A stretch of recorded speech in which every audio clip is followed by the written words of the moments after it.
My name is Gus Augustus, and I will be serving as moderator tonight, and it is my honor and privilege to welcome you tonight, joining us for the first of a series of forums on public safety. Won't you first give yourselves a round of applause for being here? There are many places you could be tonight. We are thankful that you joined us for what we believe is a very impactful and robust discussion about public safety. Before we begin, I would like to introduce a prominent pastor in the Eastern District, a pastor who serves this community with love and compassion. Won't you please welcome Reverend Dr. Reginald Thomas. Pastor,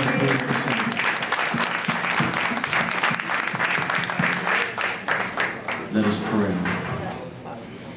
Father, we thank you for such a wonderful city as Baltimore. We thank you for so many wonderful citizens and persons who have come out, concerned citizens who have come out on this evening. We thank you for the mandate that you give us in your word to pray for our elected officials, for those who help to provide public safety. And so we pray and ask your blessings upon our time together on this evening.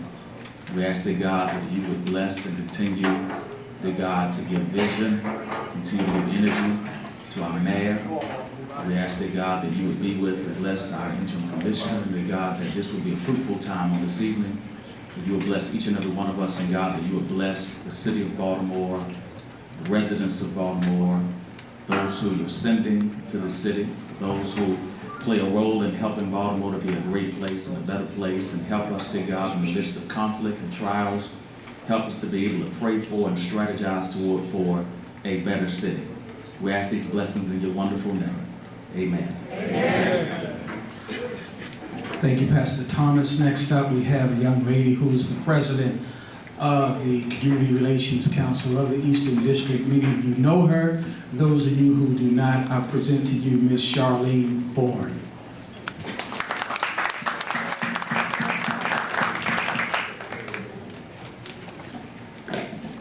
Good evening, everyone, and welcome to the Great Eastern District, a place where we work together to come up with positive solutions. One of the things that we have been doing here is that we've been doing good neighbor walks. And our goal, because we came up with a pamphlet, part of our Team 300, dealing with the churches, the communities, and the businesses. We are all in this together. Let's make a difference as one. I hope we've all come out tonight for one thing, or working to try to come up with solutions. Not just complaining, but come up with some solutions. Before I sit down, I would like to ask all of the presidents of the community associations for Eastern District to please stand.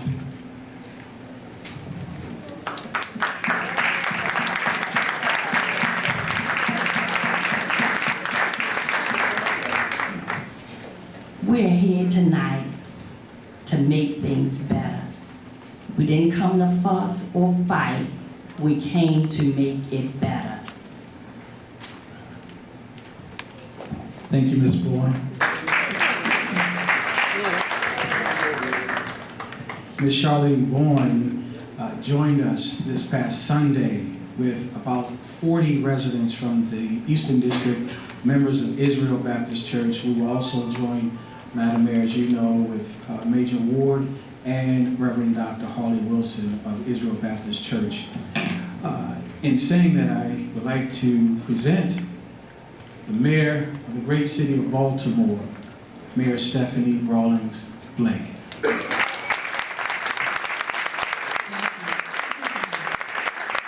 Thank you.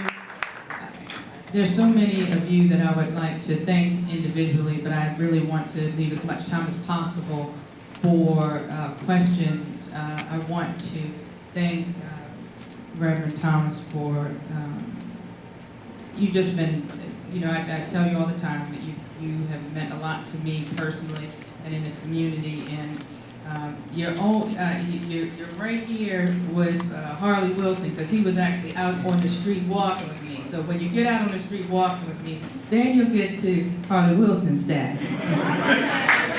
I want to thank him for being here and for not just walking and talking with people, which I talk about all the time, that it takes all parts of our community to come together. I want you to know that, Reverend Wilson, by having you there, it lent a seriousness and a solemnness to the work that we were doing, and I know that people came out, not just because we were out there, but because you were out there, and I want to thank you for walking with me and for bringing your congregation with us. I think, as Gus said, we had at least 30 people out there, and I'm looking forward to following up with you on that. And I want to thank Councilman Branch for being here and for your work in the community. All right, so I'll start. And all of our, I'm sorry, and Charlene, thank you very much for your hard work and for keeping us, the best part for me about the CRCs, and I hope you see this, the other presidents who are here, is we don't always have to agree, and we take the compliments and the criticism the same way. We try to figure out what we can learn from it and how can we become better for it. And I appreciate your candor and also your willingness to do the hard work together to make us a safer city. And thank you and all of the leaders in the Eastern District. All right, I will start. So these forums that we've had across the city, yes, they're forums to hear from you. Yes, they're forums for us to talk, but it's not just talk.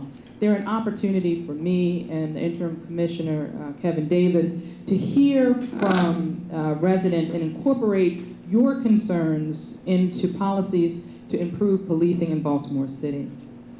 We heard repeatedly from the forums that we had over the last year or so while residents sincerely wanted safer streets, they also wanted better treatment from law enforcement officers. And I heard you loud and clear.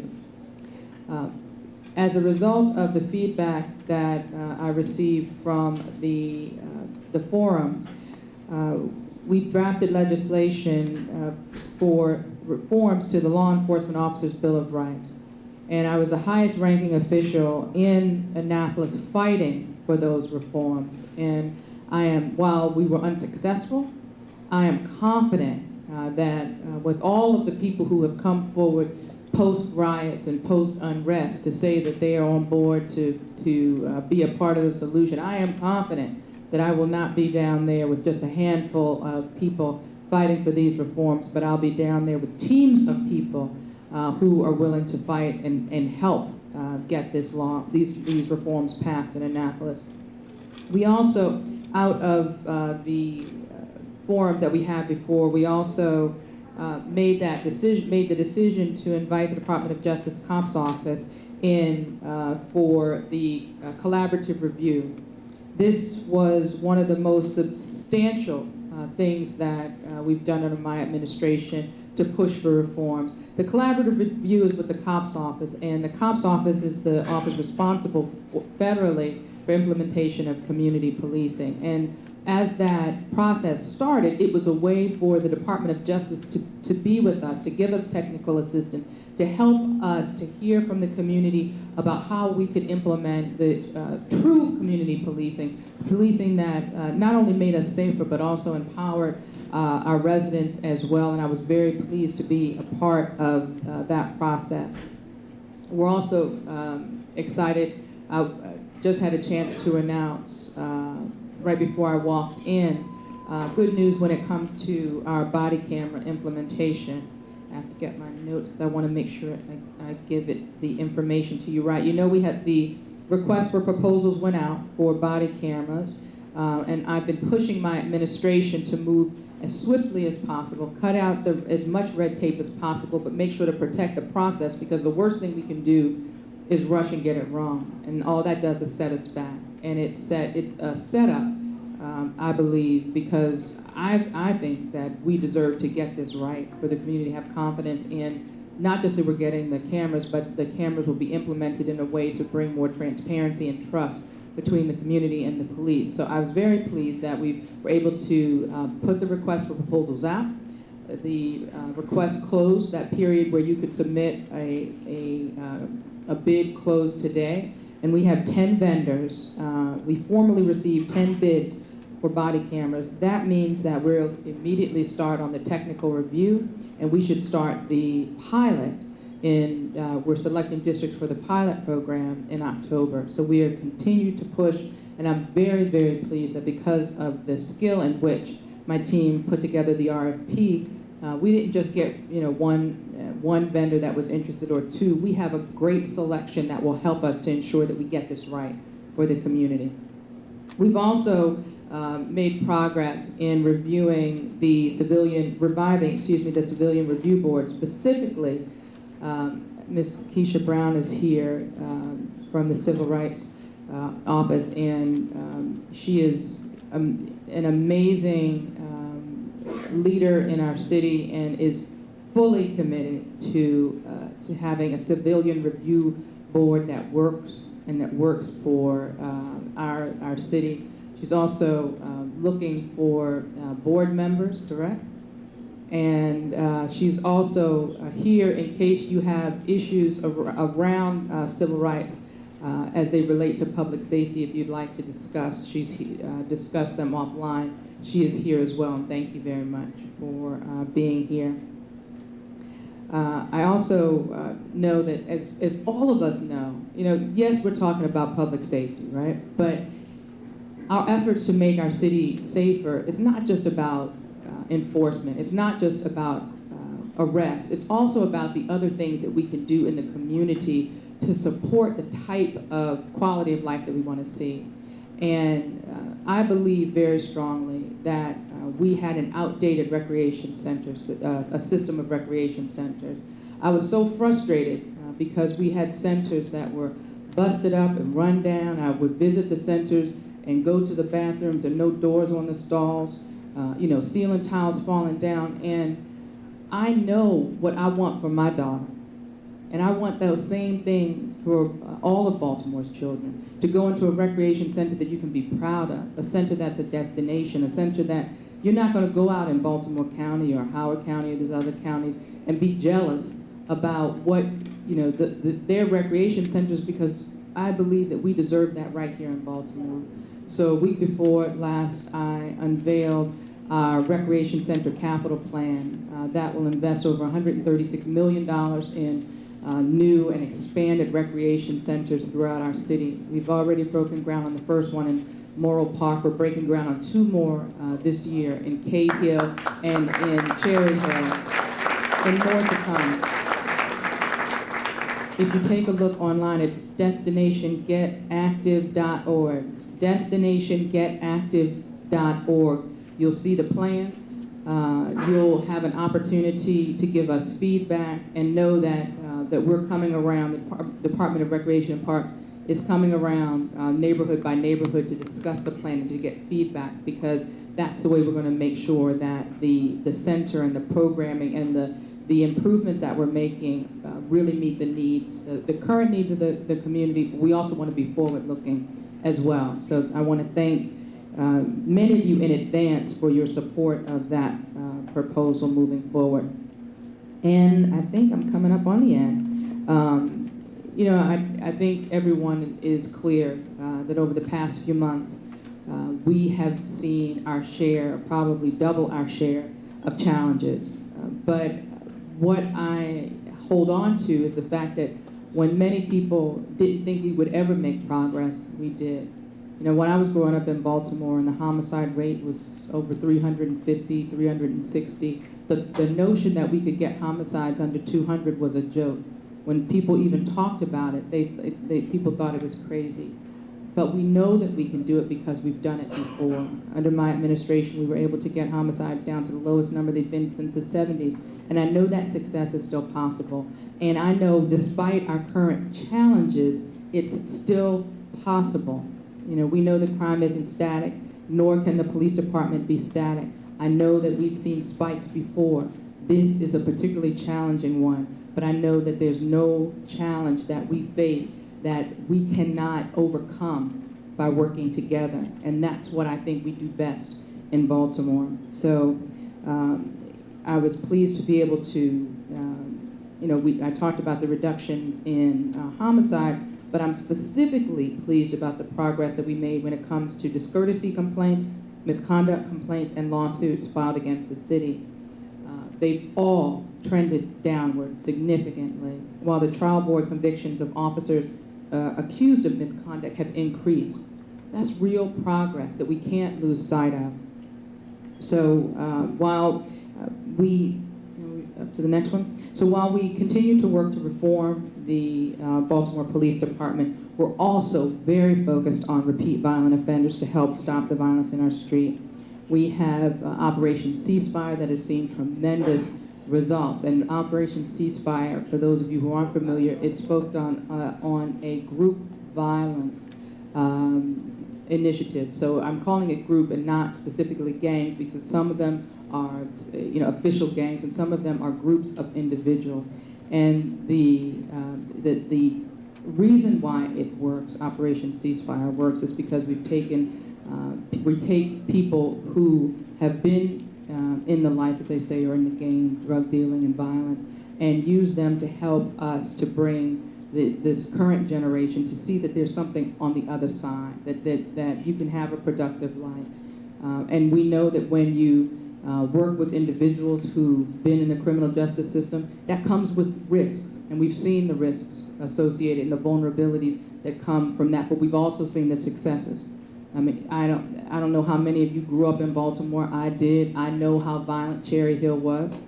I also know that the ceasefire team that's down there has, that's the Safe Streets. That's the next one I'm going to talk about, but it's all the same, using these individuals who used to be in the game. The Safe Streets program in Cherry Hill has helped them to achieve no homicides in over 400 days. Which is a tremendous amount of progress for those of you who know Cherry Hill. So these two programs both operate the same way, focusing on these individuals that used to be in the life, focusing on trying to get people to understand that we're committed to surrounding them with other alternatives than violence and criminal activity. And we're looking forward to expanding those. I'll let you talk about the new police schedule. And I'll let you talk about the war room. And with that, we know, I feel like I'm preaching to the choir in the sense that we all know that we are only going to be a safer city when we do our best and give our best towards working together, the community and the police. If you didn't believe so, I know that you would be doing something much more exciting this evening. And because you're here, you have our commitment to continue to strive to strengthen that relationship, to get it better, to continue to work to have the city that we know is possible.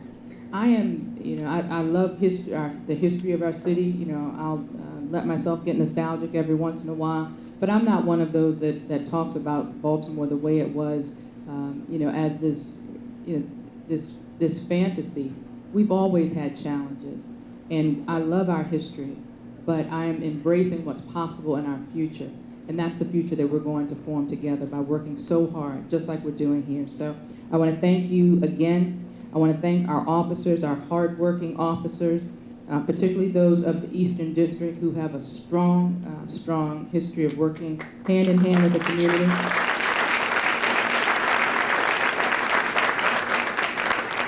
Thank you for supporting our officers. I also see men and women from the fire department who are here as well, so thank you. And with that, and to discuss the war room, the new schedule, and the other things that he wants to talk about before we open it to questions, please welcome Interim Commissioner Kevin Davis.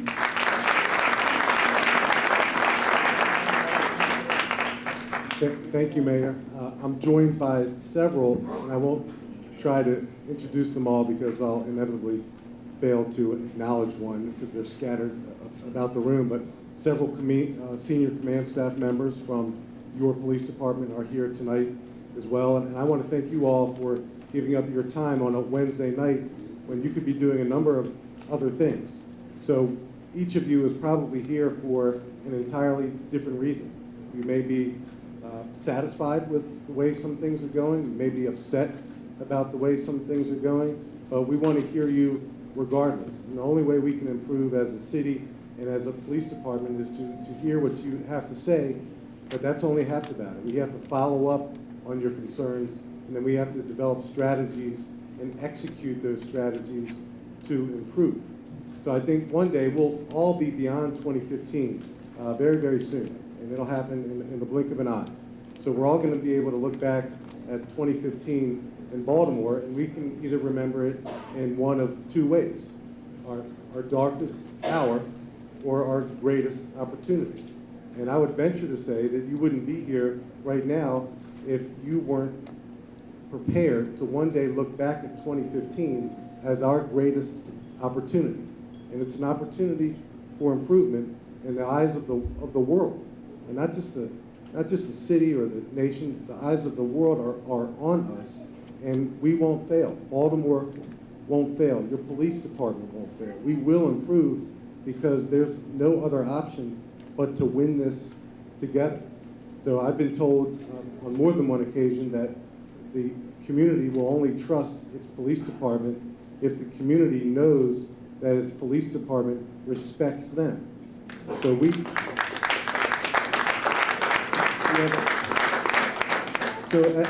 as your police department and as police departments across America transition from being enforcement-oriented to community-oriented, from being warriors to guardians, I know that Baltimore can set the example for the country. There's no doubt we can.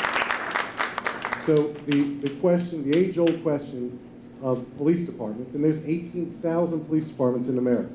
Can a police department be an effective crime-fighting organization, going after the worst of the worst, going after people who harm communities, who harm other people, the worst of the worst? Can we get that right and simultaneously be ambassadors to the community? And I would venture to say that throughout most of my career, cynically, within our own profession, I think we, the police, thought we had to choose one or the other. Well, they're not mutually exclusive endeavors. We absolutely can be effective crime fighters with you, and we can be community ambassadors. There's example after example across this country, and the former district commander of the Eastern District, and I would say I would embarrass him, but I'm probably not going to embarrass him. Lieutenant Colonel Mel Russell is a shining example.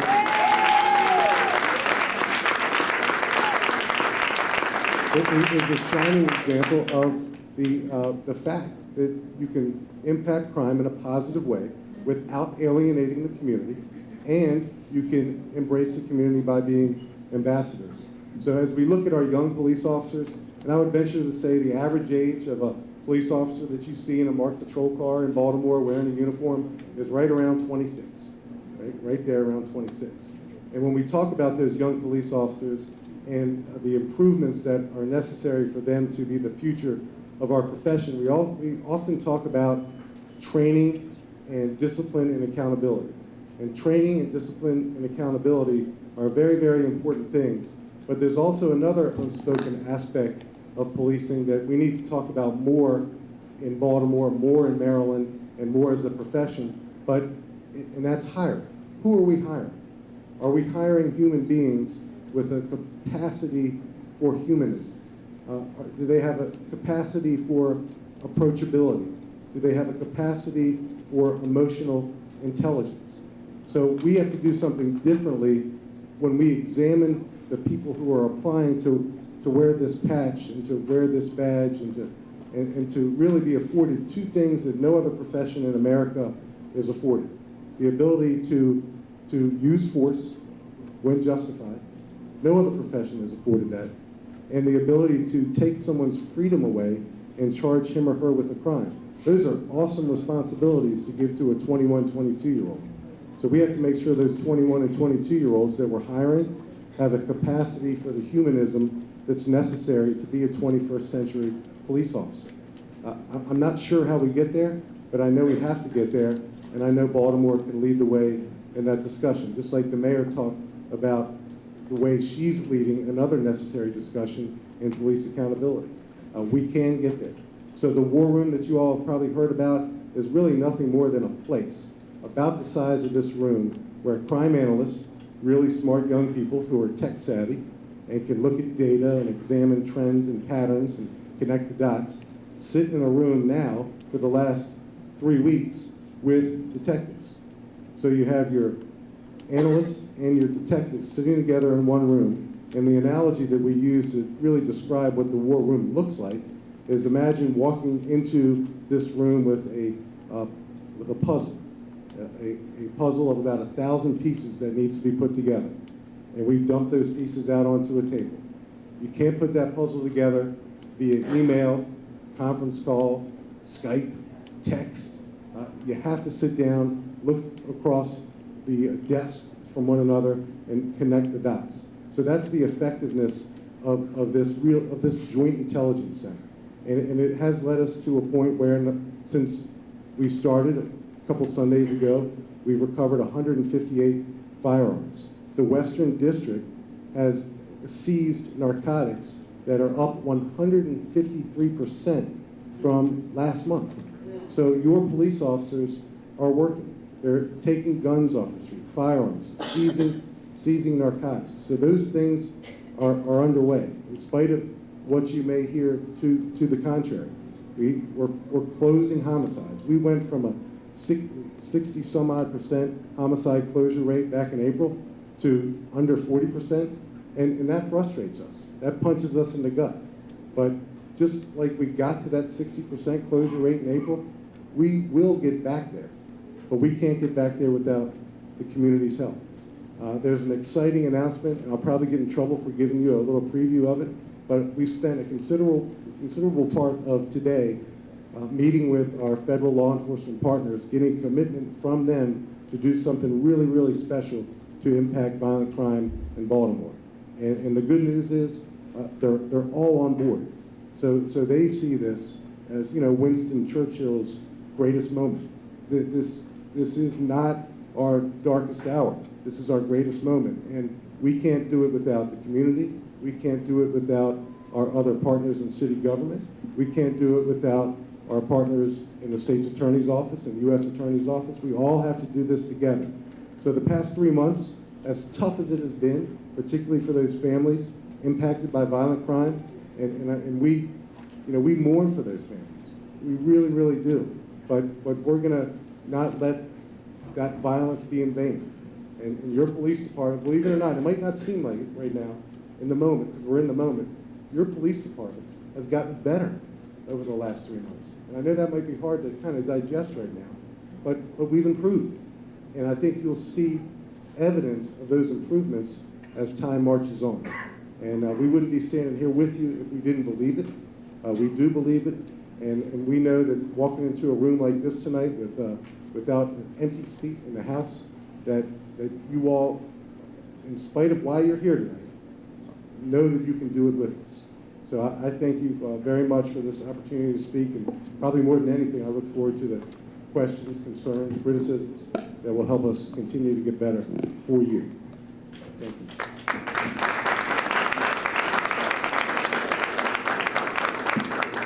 Thank you, Madam Mayor, and thank you, Interim Commissioner Davis. And before we go to the Q&A, Madam Mayor, if it's okay, would like to acknowledge the presence of Senator Nathaniel McFadden, who just joined with us.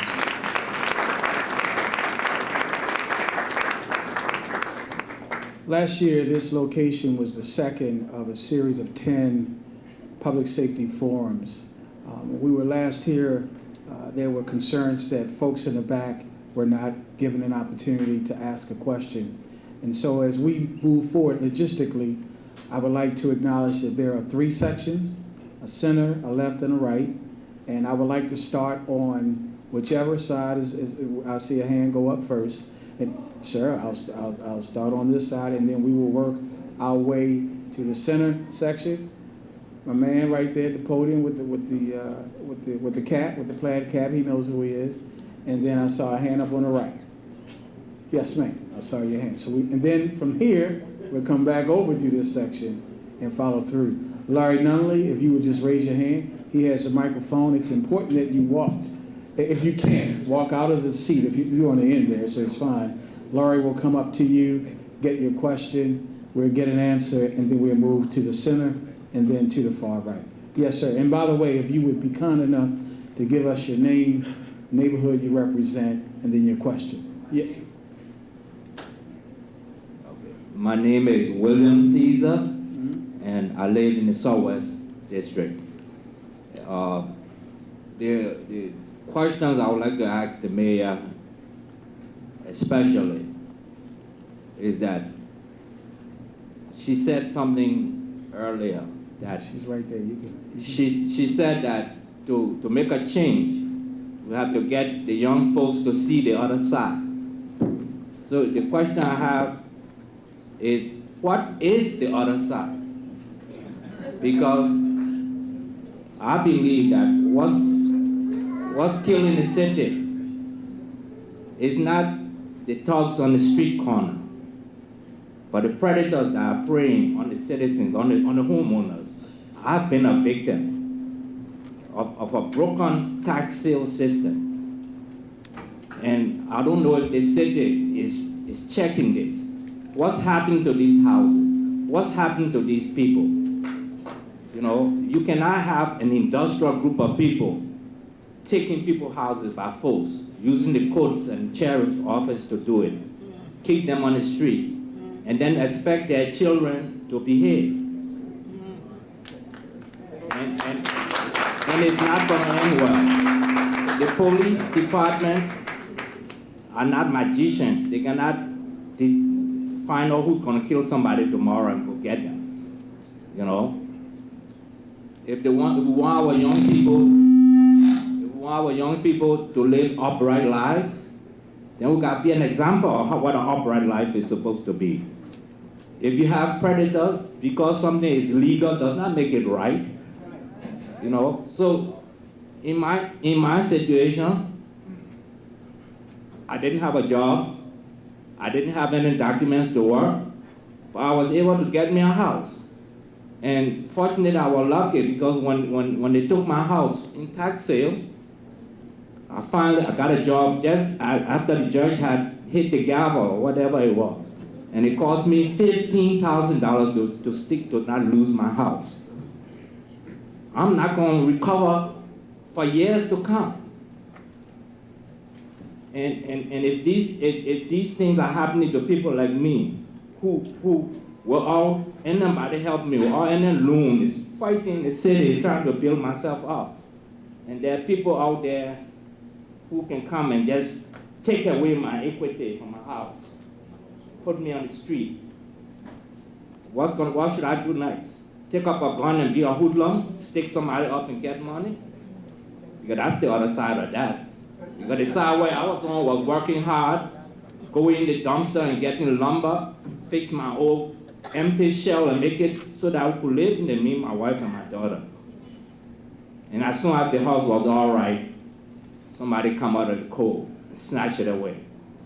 And right now, I'm in the same shoes. And I have a document in my hand that I went to the court and I petitioned to redeem my house. And when I went back there, even though I got a document, I said, yes, this is a petition with a stamp from the court. That document not recorded in the record. So if the city is not going to pay attention to that, everything you do is not going to work. Because these people who are taking these houses are not repairing them. They are not sprucing them up for people to use. They're snatching the equity up. Me and my father, before he died, we had 2 houses, and we couldn't even get $2,000 from our bank. Thank you, Mr. Caesar.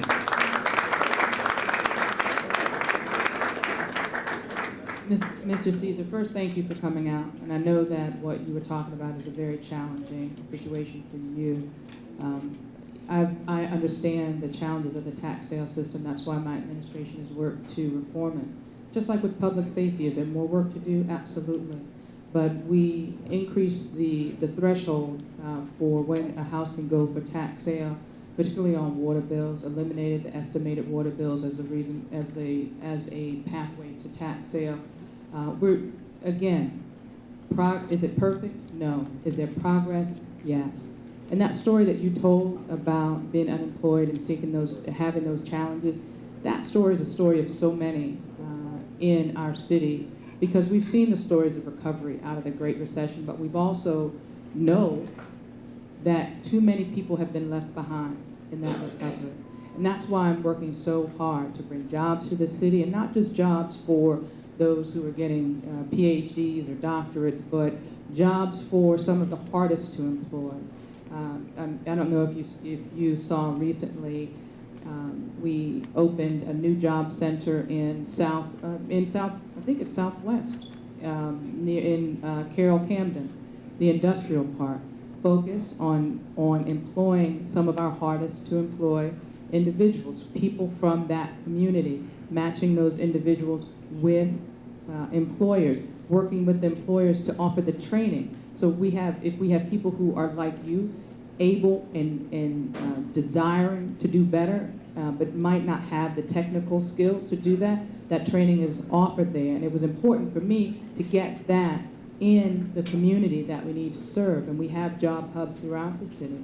When I hired the new the director for the Mayor's Office of Employment Development, this is a gentleman that's had about 20 years or maybe more in working to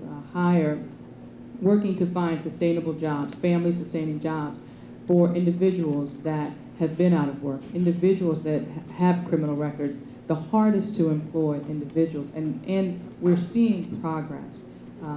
Is it perfect? Absolutely not. Are we where we need to be? Absolutely not. We still have far too many people in our city that are hurting. But what's on the other side? I've talked to people who have recently been in jail and prayed to God that He give them another chance to live a righteous life. And they got out of jail and they got the training that they needed. I know one that owns a pest control company, another one that owns a car detailing service. That is the other side. Is it easy to get to that other side? Absolutely not. But I don't think that we should be looking to give people excuses to engage in criminal activity. What we should be looking for is ways that we can shore people up, give them that pathway, and support them so they can sustain themselves and their family. Pointing fingers and all that, that's not going to help us to grow our community. What we have to do is know, just like we made those changes and those reforms, if there are other things that you think we can do to make even better the process, let me know, and we'll work to fix it. But that's the other side, being willing to work together to make things better for our city.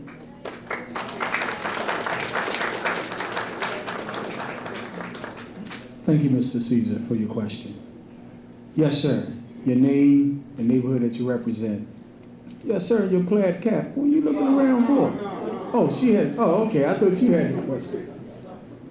And then after you, ma'am, is the young lady on the end. Yes, ma'am. Sitting next to our two community presidents. Your name and your neighborhood. My name is Aileen Garrity, and I recently moved into McElderry Park, and I'm on North Glover Street. I had no idea how challenging it would be until I moved in, but it was the best I could afford, and I'm grateful. And I wanted to address our mayor and first say thank you for what I heard about the children for the Moore Community Centers. I've had a lot of challenges with the teens. I'm working on doing what I can with the little kids, and they're incredible. But it broke my heart when I asked the teens, so what do you do when they're gambling and getting in my face and all this kind of stuff? And they said, you tell the mayor, she'll listen to you because you're white, that we need more community centers.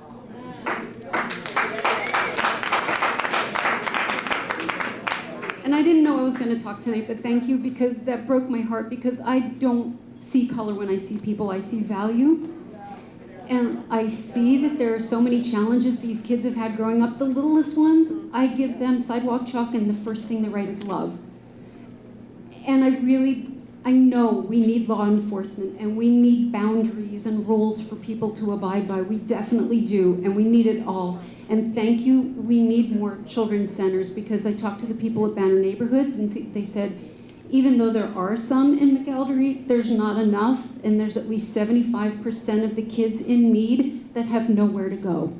And then they end up on my block gambling. And I'm afraid that they're gonna end up in a wheelchair, a body bag, or jail. And the kids don't know that I'm upset, not just because I don't want their garbage on my doorstep, but I want more for them. And so if there's more you can tell me about future plans for the children, I think that would be incredible. Thank you. Thank you for being here and for your investment in the city. I'm certainly disheartened by your statement, because I spent a significant amount of time, I think it was it last Saturday or the Saturday before, sitting and talking to the young people of McElderry Park. And what I heard from them was just what you said, that they wanted more for their community. And I made the commitment to them to come back and to talk about how we can work better together. I probably shouldn't say this and somebody will kick me later, but I'm damned if I do, I'm damned if I don't. They're saying I only listen to you because you're white, and other people say the only thing I do is listen to, it's like you can't win either way, right? So, I try to do my best to listen to all of the residents that I serve, but I get it. Some people, when they're hurting, they're feeling disenfranchised and they're feeling unheard. But I heard from those young people. I was there in McElderry Park, sitting and talking to the adults in the community and a significant amount of young people. They started a youth council, a leadership council there in McElderry Park with those same young people that you're talking about.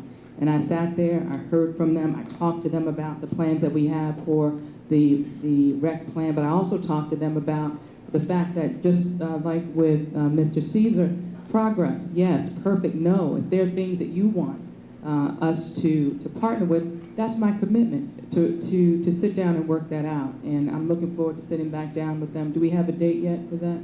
Yes, ma'am. Next week we will be meeting again in McAllen. So I'll be back there again, talking to the young people. We're confirming the date, yes, ma'am. But we were there just not to cut you, I'm sorry. So Yeah, go ahead. we realized the mic was live. We were there last Saturday, but because it rained out, we actually returned back in the district Sunday. But in terms of McElderry Park, we're looking to reschedule next week. We'll make sure we post a date, what exact date that is. Thank you. So I will be back there to talk to those young people.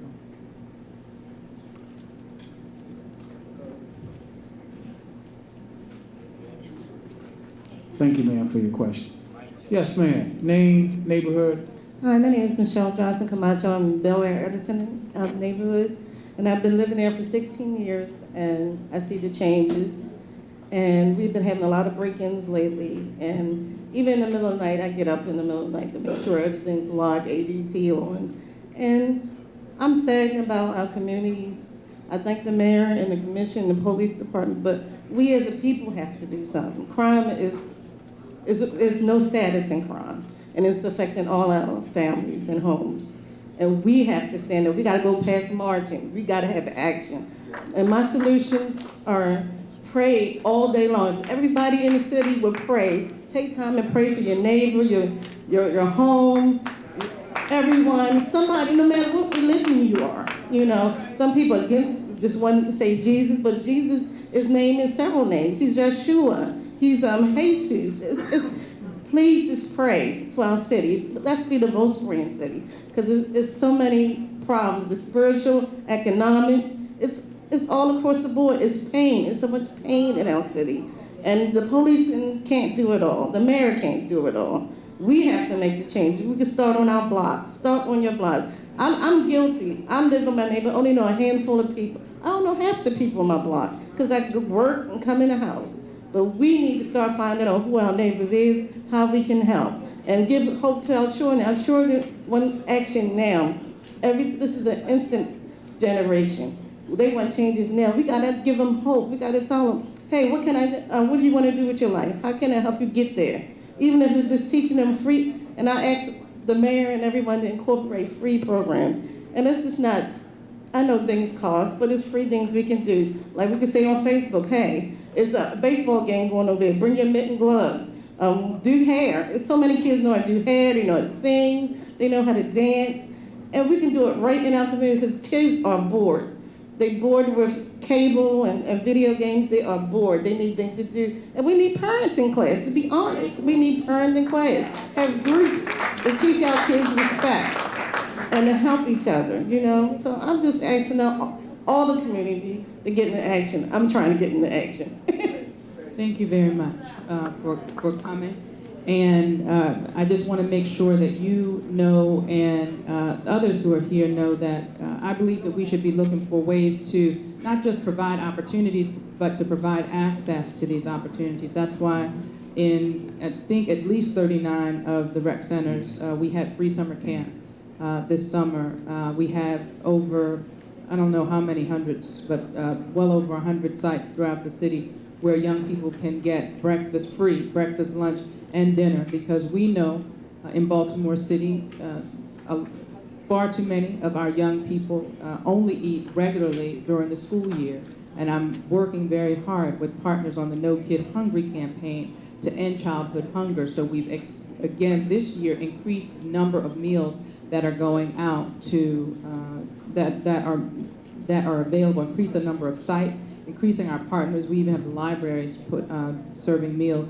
And to talk about people of different faiths coming together, this is the first year that we serve kosher meals in the Jewish community, you know, the free meals as well. So we're working to expand that.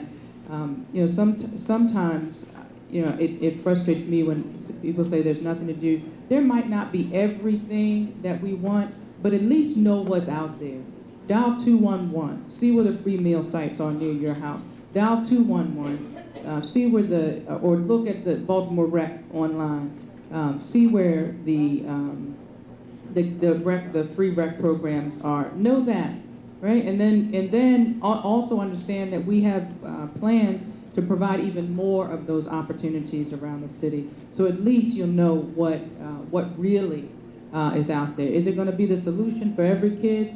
No, but at least you might be able to let someone know what is out there and might pique their interest for them to participate. And with respect to praying, I am right there with you. I was so pleased to be with Kathy Hughes and the Radio 1 family on Saturday for that gospel fest. And I don't know about you, but I felt it working in our city. And you know, I come from a praying family, and I believe you have to fight on all fronts. If you think that, you know, we can create, you know, some people the answer to every problem is a rec center. Some people the answer to every problem is arresting more people. Some people the answer to every. I feel like you have to do it all. That's the way that I think that we're going to get to where we need to be. And when I say all, I include prayer. And I already told several of the pastors in the city that we need to go old school and have prayer through the nights. We know the nights that are the hottest for violence in our community. And I know we have some praying people in this city that can help to change the spirit of these people. You know that we have to touch the hearts of these people who don't value their lives and don't value anybody else's life in the street. And if we think that is going to be a program or whatever that does that without, in my mind, you know, the power of prayer and intercession, I think we're fooling ourselves. So I'm looking forward to some serious round, you know, through the night, prayed up city. And I would love to have the moniker of the most the most prayed up city in the country. I think that it certainly wouldn't hurt us. Thank you. Thank you, Ms. Johnson. Yes, sir. Name? My name is James Pepperstone. I now live on Sedonia, but I grew up over on East Baltimore and Fayette and Astor Street. My question is for the mayor is that programming is that you say what's on the other side, I'm what's on the other side. I just recently been released from doing 35 years, 6 months, and 5 days in prison. This year, the 22nd of this year, made 1 year I was home. In the process of starting a program called CRY, which is acronym stands for Creating Responsible Youth.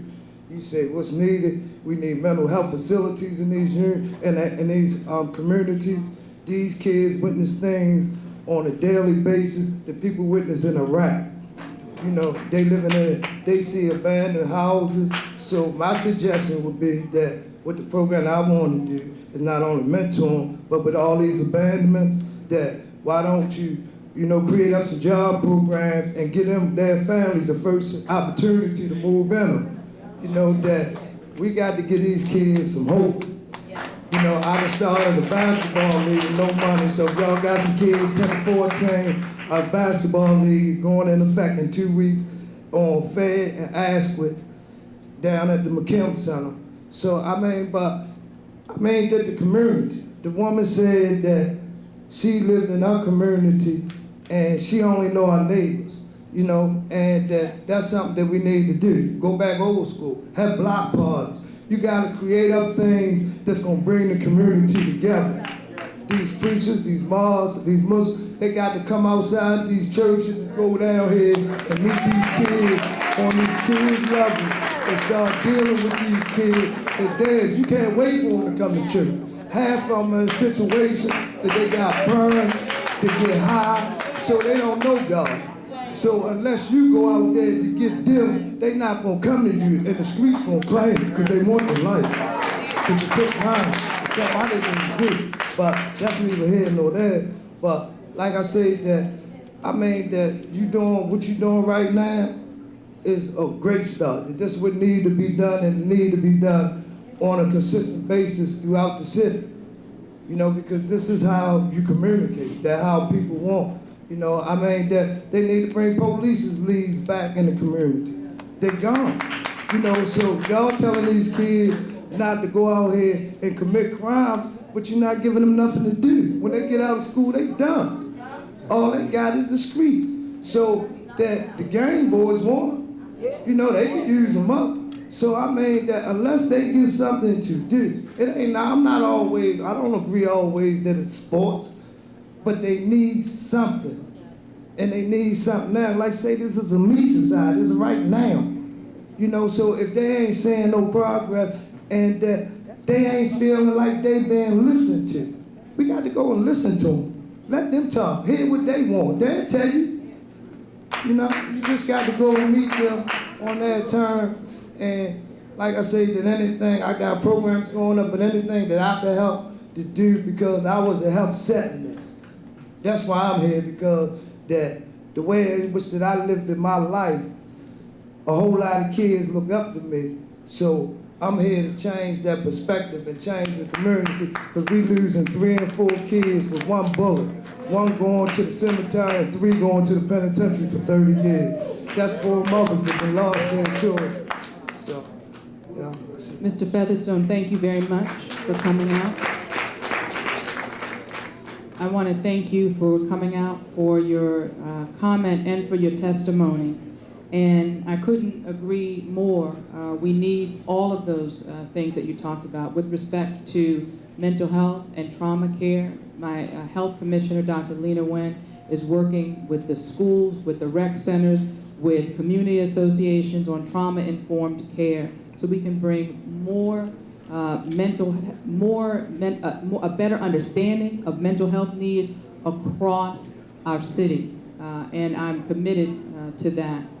You talked about, I want to make sure I'm trying to hit all of them, about block parties and people getting out and listening. Over the summer, we have already had, and by the time the summer's over, we're going to have more than 30 block parties throughout the community in partnership with, there's so many partners that are out there, but focused on getting youth engaged, and they're coming out. And I'm very pleased about that. We had about 400 people at the block party that we had last night, and you mentioned the pastors and other religious groups participating. I went to a block party that the Muslim community had in West Baltimore, and I was very impressed because that's a community that is not just in the mosque, but in the community, providing service, providing resources, and providing fun. It was a lovely day. So I'm saying that to say that just because you didn't see it with your own eyes doesn't mean that this work is not happening. Over 30 block parties, maybe 40. The Muslim community, the Christian community, so many coming out. These things are happening throughout the city. Is there room for more? Absolutely, always room for more. But we should. I hope that we don't discount the hard work that is being done and the outreach efforts. You talked about the fact that the kids, they're in school, and when they are out of school, they don't have anything to do. I want to thank Councilman Branch and so many members of the council who worked with me through the last budget process that we finished in June. We put on top of all of the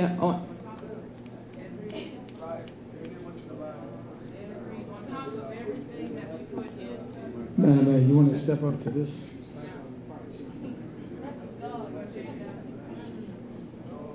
on top of all the other resources that we put in the budget. So the budget was big, right? Then on top of that, we identified $4.2 million in additional resources to put into out-of-school programming. And I want to be very specific when I talk about that because it's not just for existing organizations. We also set aside a portion of that money for organizations that might have a lot of interest and a lot of passion, but not a whole lot of 501c3s and official stuff. So we set aside a portion of those funds, and with the help of Associated Black Charities, they're going to work with those small organizations so they can qualify for some of that money as well. So we're on the same page that we need more things for our young people to do, and not just in agreement, but putting our money where our mouth is. And with respect to the police leagues, I was just at the Police Explorers Camp in Northwest Baltimore at the Fire and Police Academy, where we have officers that are out there every day leading a summer camp for young people. And I was so encouraged to see the young people that were there. Some of them, when the commissioner asked if they wanted to be police officers when they grew up, and not all of them, a handful did, but what that program does is help create a pipeline. They go to the youth camp, then they can become police explorers, and then that's for when they're older, and then they can work their way into becoming cadets. So we can have a farm team for our police department, and we can have more officers who are from Baltimore and have that commitment. So those things are in the works. The things like that, do you see a result in, is it like a 30-minute sitcom? No, but it's the work that has to be done on a consistent basis if we're going to see real change in our city. And a lot of that work is getting done, and I want to thank you for the work that you're doing in your community because it is needed as well.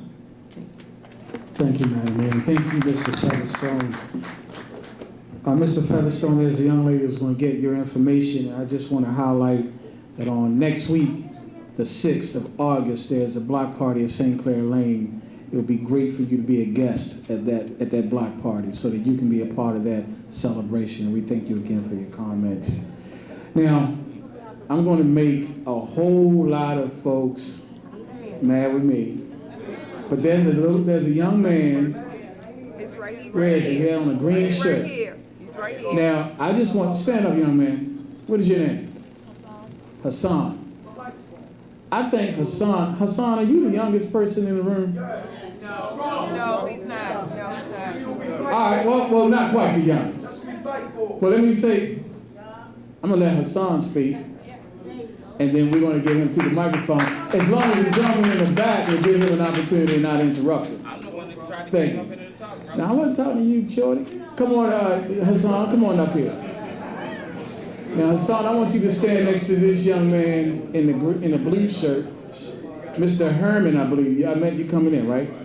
Mr. Herman, is it okay if Mr. Hassan, I want you to give us your name, your age, and what neighborhood you represent, if he asks this question first? Is that okay? Thank you. How old are you, Hassan? 12. All right. My neighborhood is Southeast Baltimore, 13th District. Okay. I can't hear you. The question I have for the mayor is, with all the tasks to do with your community, how do you sustain all these tasks in the long term? Good question. Thank you, Mr. Hassan. Did you hear that, Madam Mayor? How do I sustain? All these tasks in the long term. Yeah, so in the long term, you get to long term day by day, and you get to long term by checking in. So what we're doing now and having these conversations is talking about the work that we've been doing over time, so we can tweak it, so we can get better, so we can get stronger. That's how you get to long term. That's how you get to sustainable. Sustainable doesn't happen by accident. It happens because you have a commitment to do the work to get there. So, day by day with a commitment. And that's, I made the commitment that I wasn't looking for quick fixes. I wasn't looking, for anything other than ways that we can create sustainable change in our community. And, that's what this is about. That's why we're going around to each and every police district. And when I had the last round of public safety forums, we also had one specifically set aside for young people. No adults could ask any questions. It was just young people. And it was very instructive. So that's how you get to sustainable change, by engaging people and by making that personal commitment that you're going to continue to work toward change. Thank you, Hassan. Why don't you give him a round of applause for his bravery? And thank you, Hassan. And I want to take a note from Mr. Hassan. He is the only person, I believe, thus far, Madam Mayor, who wrote their question down. That keeps us concise and on task. Yes, sir. Yes, my name is Herman Cooper, and I'm a product of Baltimore City. And some of the brothers have mentioned the same thing. My concern was, when I was young, we had what they call clean block campaign, where neighborhood police, everybody got together. We had the little problems here and there, but everybody got together, and even with the neighborhoods, they were cleaner. Because now, I wrote a book, and what it says, it started off, it's respect, commit, change. There's no respect anymore. I mean, the neighborhoods are all dirty. Everywhere you go, trash all in the out. So who's going to respect that neighborhood? And what that does is allow anybody and anything to come in. Because when I was young, we cleaned our neighborhood up. We knew who was coming, who was going. You don't know that anymore. And then, if we respect one another, and you respect us, we respect you, and we can work together, we can make a change. And that's big. I think that's one of the main things we want to do. And not only that, like one of the other brothers said, we need mentorship. Because I've got a paper here where we network. And I got 4 groups really. One group is called the Old Timers, and that's a bunch of us old heads that used to run these streets. Young timers, but they're old heads. But anyway, it's the young timers that we used to run these streets, where we could teach kids and show them what's there, just like the other brother was saying. We know we've been there, we've done that. And you've got a brother that runs a program called Fatherhood, where you got a bunch of young brothers, or even girls that got kids, that teach them how to be parents. And then, see, my church, God's Army, where eventually you're all going to have to go. You're all going to have to go. And in the middle, there's one more, one less. That's a guy that runs a young, like middle school kids. But he's even gone to start, because we've gone to Lamel to work out with some of those kids. So, if we all, respect one another, commit to one another, we can change. But one of the things is, too, we need our neighborhoods to be clean. Because if you can't respect a neighborhood that's not going to be clean, because you just don't do it. You don't feel like going home, when you go home, And when you let other things and other people win, that's what happens. Absolutely, and thank you so much for being here this evening and for your question, and I could not agree with you more. You know, the problem of trash frustrates me beyond measure because, as you said, it's a matter of respect. Trash doesn't grow like grass, it's placed. And it's not placed by Martians. It's not, you know, somebody's invisible friend. It's us. And it's the same thing with the issue of violence. When we talk, yes, we have DPW, and are there ways, you know, I could tell you 10 ways right now solid waste could improve performance. But they could work to their maximum capacity. But if we don't have communities that are also working, our city is not going to be clean. So that's the same thing with public safety. It has to be a partnership. And that's why I've been going on these, putting the crime and the grime together. And I've been out in the communities with my department heads, doing these crime and grime walks, identifying trouble spots, and at the same time, imploring the community members that are with me to help us keep it clean. Because you know, one of the things that's almost as frustrating as seeing the trash is seeing it again after you clean it. And so, you know, is there work to do? Absolutely. But I could not agree with you more. I remember the Afro Clean Block. If you didn't know anything else, you knew who won the Afro Clean Block. And one of the reasons why I created the Neighborhood Clean competition was to try to replicate. We were looking for something that could get that community spirit back. And we partnered with Wheelabrator, I think it was, that gave the award money. So for each, it was in four, northeast, northwest, southeast, southwest. I think it was four. We put the city in quadrants, and you could qualify. The top prize, each quadrant was eligible to win a $5,000 prize. The second prize was $1,000, and you know, we got a lot of participation. And everyone in here got the public safety. Hopefully, if you didn't, we'll make sure to get you a public safety forum survey. I want to hear your ideas on how we can replicate something like that. You know, I'm giving it my best, you know, coming up with things that I think will work, but I'm certainly open to suggestions and ways that we can get this better, because I agree. You know, crime and grime go hand in hand, and they both things come from our hands, right? And it's going to take all of us working together to fix it. Thank you, Madam Mayor. Thank you, Mr. Cooper. Real quick, Tawanda, we're going to come to you, but we're going to come to the young lady 2 seats from Mr. Cooper in the yellow, community president, and then back here on the front row. Okay? Now, I'm asking because we're at 8. What time are we? But you're not getting the people, their hands was already up though. My hand's been up. My hand's been Listen, up. hold it. We're coming back to the center. I said we're going to start the left and work our way. Well, the longer we have interruptions, the longer it'll take to get the question. My hand's been up. It's about us, right? It's about us. Thank you. It's supposed to be. Yes, ma'am. My name is Nancy Fenton. I'm with Episcopal Community Services of Maryland. One of the programs we have is right here in Collington Square. It's an after-school summer camp program. 3 quick points. With the increase in the street violence, we have seen a lot of that impact on the young children who come to our program.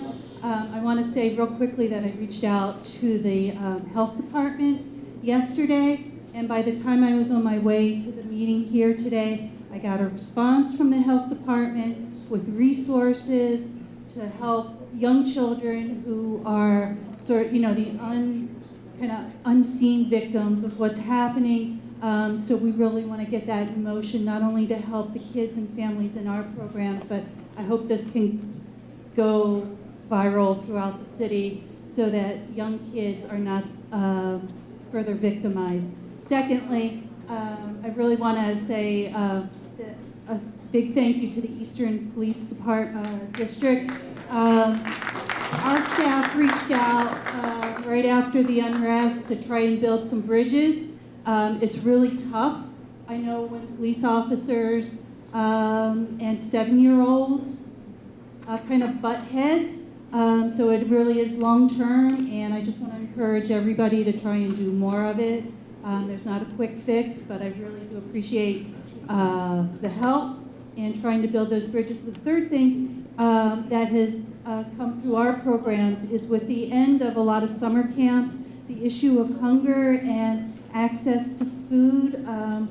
So I'm hoping like through August, we're especially attentive to those needs throughout the city without the free meals, 2-3 meals a day, the snack thing that, some families are going to fall through the cracks. So whatever we can do to get that word out and let families know that there are resources at churches and other community centers, I think that's really going to be an important media issue to get out. Okay? Thank you, Ms. Fenton. Yes, ma'am, in the yellow, then back. So that's 3 questions from the center section. We're going down to the far right, young lady in the yellow. And as we're going over to her, I just want to say in advance, Okay. we want to hear from you. All of it is not going to happen tonight at this forum. That's why we have the surveys and a way for us to contact you. We could, in a perfect world, we would have, till midnight to hear from everyone. But that is not possible. But I will tell you that we do read the surveys. We will contact you, and I'm looking forward to, to getting the survey. I don't need the mic. I have something to say. Yes, Okay? ma'am. Honestly, and the commissioner. No, actually, you do need a mic. Well, it's just, I don't need a mic, okay? I live in Sir. Westchester area. It don't matter. Whether you like it or not, I'm going to get it out. Well, we can ask you to leave. Oh, well, anyway, I'm at Sandtown, Westchester. You the new commissioner, okay? And I heard everything that you said at the beginning. You said that you're going to change the officers into where they're more into the community and more committed. Well, let me explain something. Before that Freddie Gray incident, that neighborhood around there with the cops that you all had was out of control. It still is. They were a gang. Okay, I live around there and I own a home. They ride up and down the streets like thugs, mugging me up and down, trying to get me to say something to them to start something. And let me explain something else. If you say something to them, they lock you up with no charges. And you know what's it called? A walkthrough. Well, they just lock you up with no charges because you have no right to say anything to them. And this is the part that confuses me. I live in the neighborhood, own a home, and I pay the taxes. I live there. They came to work there. They signed an application, got training, got a vest and a gun, and they knew the area was going to be that way. So there's a difference. So those same police officers, you said all of a sudden miraculously going to change and become part of the community. But they are the same cops. So I'm a little bit confused. New commissioner, but what you say sounds good. If they get in the community, get out of those cars, stop mugging with their attitude, learn the people.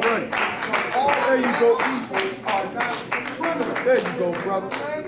This is where the problem comes in. I'm going to get this a little bit further because I had to get all this out. Okay, for the brothers who can't be, that no one listens to. They say it's right. No one listens to them because they don't have a PhD, an 800 credit score, and they don't talk a certain way, so no one listens. But you have to understand this. God created all of us. And judgment day, ain't no 800 credit score, no PhD. It's for the work you've done speaks for you. So if you're a new commissioner and you got a new idea, how are you going to change them old cops to be new ones? Oh, buddy. Hold that one question. Dear Mayor, Stephanie Miles, I was 2 questions, sir, and stop trying to stop me, okay? Thank you. And then we just want to answer the question. Sir. Let him finish. I'm going to let him finish. Mayor, listen, you caused this problem. When you ran for office, when everyone said, how are you going to handle the crime, what was your job? You're going to put more police officers on the street. That's exactly what you did. You bombarded all these officers, but you didn't even give them any training. You put all of them, and they were so out of control, and you didn't care about it until it all blew up in your face. Then all of a sudden, you with the commissioner, not with the commissioner, with the commissioner, not with the commissioner. We're not done. Because we don't have a PhD, don't mean we're not intelligent. Okay? You are our mayor too. Not only the right community, you are our mayor too. You need to learn our ideology before you can come and try to change things. You got good ideas, sir. So once again, how are you going to change your old officers into better officers?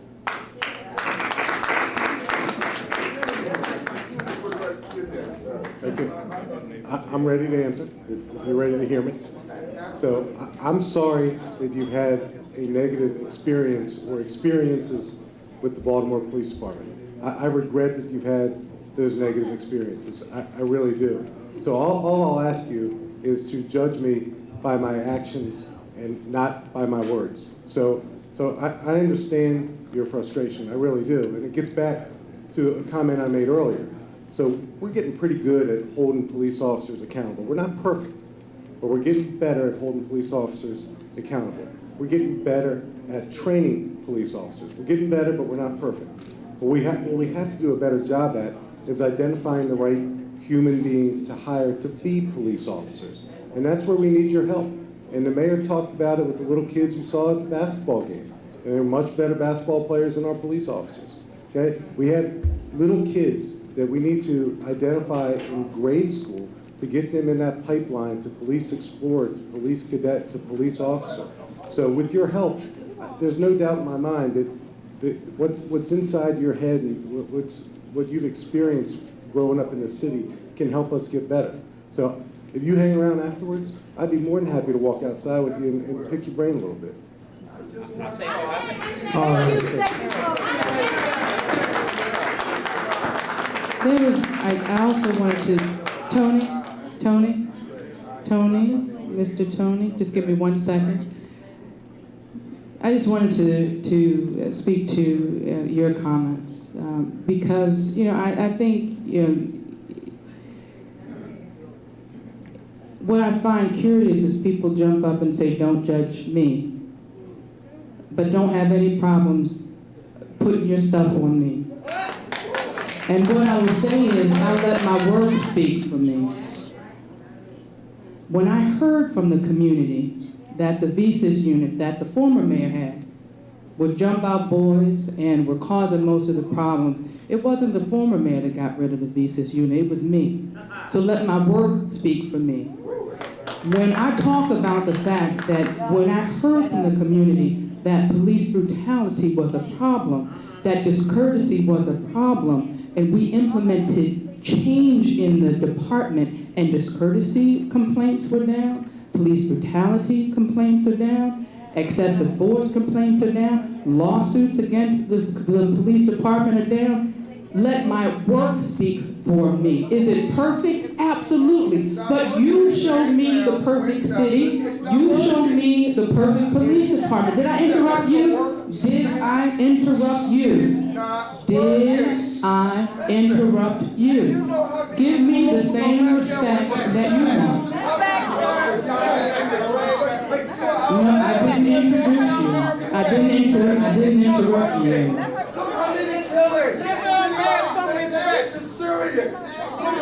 Serious enough for me to be here, serious enough for me to listen to you without interruption. It's not working.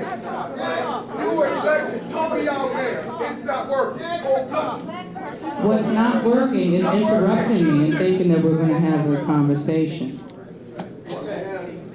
So what I know is that we've made progress. And we've made progress because I listened to the community.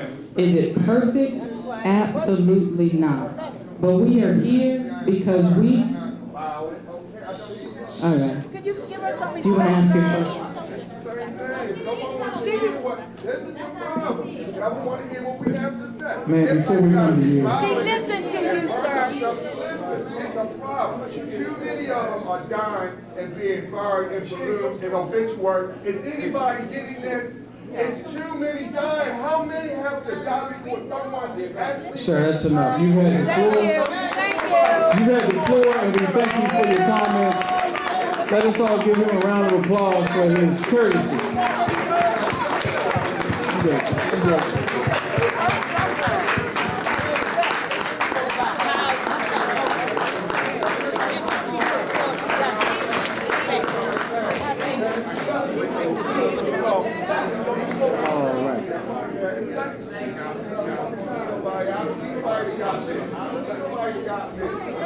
Next. As I was saying, Madam Mayor, Mr. Hassan, the 12-year-old, was courteous, respectful, and kind enough to write his question down and to wait his turn. I am thankful to have a 12-year-old who's going to continue to show us respect of the process.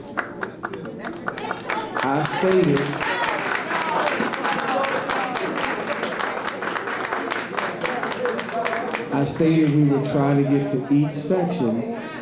We're now on this section. We have two young, well now one. Oh, you still next? We have two young men on this section. Then I'm coming back to the center section. Your name, yes ma'am, and your community. Lena Leone, and I'm from Greenmount West. I'm sorry, give us your name again. Lena Leone, and I'm from Greenmount West Community Association. Yes. My question is about Operation Ceasefire. We know that it has been recently rolled out in the spring. And I was wondering how many times it's been implemented in Eastern District. Is it fully funded, both the social and law enforcement side? And have you begun to partner with other city agencies? So thank you, Lena. The Operation Ceasefire is one of those programs whose effectiveness is often hard to measure.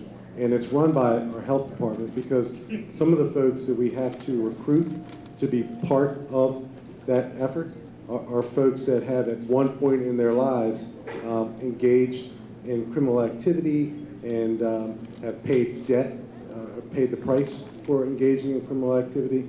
But we speak constantly, and I had lunch last week with the health commissioner of Baltimore, a very talented doctor, and she's convinced of its effectiveness. And the police department is committed to sustaining the momentum of ceasefire. Now, once in a while, something will pop up with one of the folks who participate in the ceasefire program, like we had a couple weeks ago in Baltimore, but that doesn't taint the effectiveness of ceasefire. So we're committed to keeping that going, and the mediation that goes on with the ceasefire folks between people in conflict with each other who we never even know about. It's hard to measure that effectiveness, but we know it when it ultimately results in safer communities. So ceasefire is an effective public safety tool.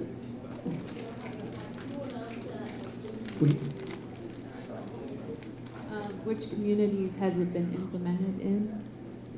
Okay. So it's west side, east side. We can get those details for you afterwards and follow up. Okay, it's now 8:42. I promised to get to these two gentlemen over here and to Tawana. Yes, ma'am. There's a young lady right here in a black hat. Larry, before you come all the way over. And then we're going to come to these two and then back in the center, Miss Gross. Good evening. Yes. I want to Yes, say ma'am. good evening. I'm Brenda Henry. I'm from the CAPS Association. Okay. There's a lot of us here. But I want to say to the mayor, peace and love. I want to say to the commissioner, peace and love. My brothers from the fire department, peace and love. To each one of us here, peace and love. You are your brother's keeper. You got to get back to where you came from. Looking out for each other. Stop placing the blame and look at yourself. Jump in and do something positive. Help us get Baltimore back where it needs to be. We are called Charm City. Have you heard the new song that the young people made? They are doing positive things. They are not all bad. We were not all bad. I heard the new song. Have you heard it, man, Commissioner? It's beautiful. They wrote it. They sang it. It's a beautiful song. Look inside yourself. Get your heart right. When you get your heart right, you'll get your life right. What's wrong with you? Check yourself. Check yourself. Look around you and see how you live. Are you the one putting the trash out? Are you the one bringing the rodents in? Are you the one selling the drugs in our community that me and my mothers can't come out and sit on the stoop like we used to? What are you doing to make a change? Let's all make a change. Don't look to them, look to yourself. My brother, my sister, let's all do something to make a change. Okay? Amen. Larry, just a second before we come. Ma'am, unless you got it and I missed it, your name. Brenda Henry. Thank you.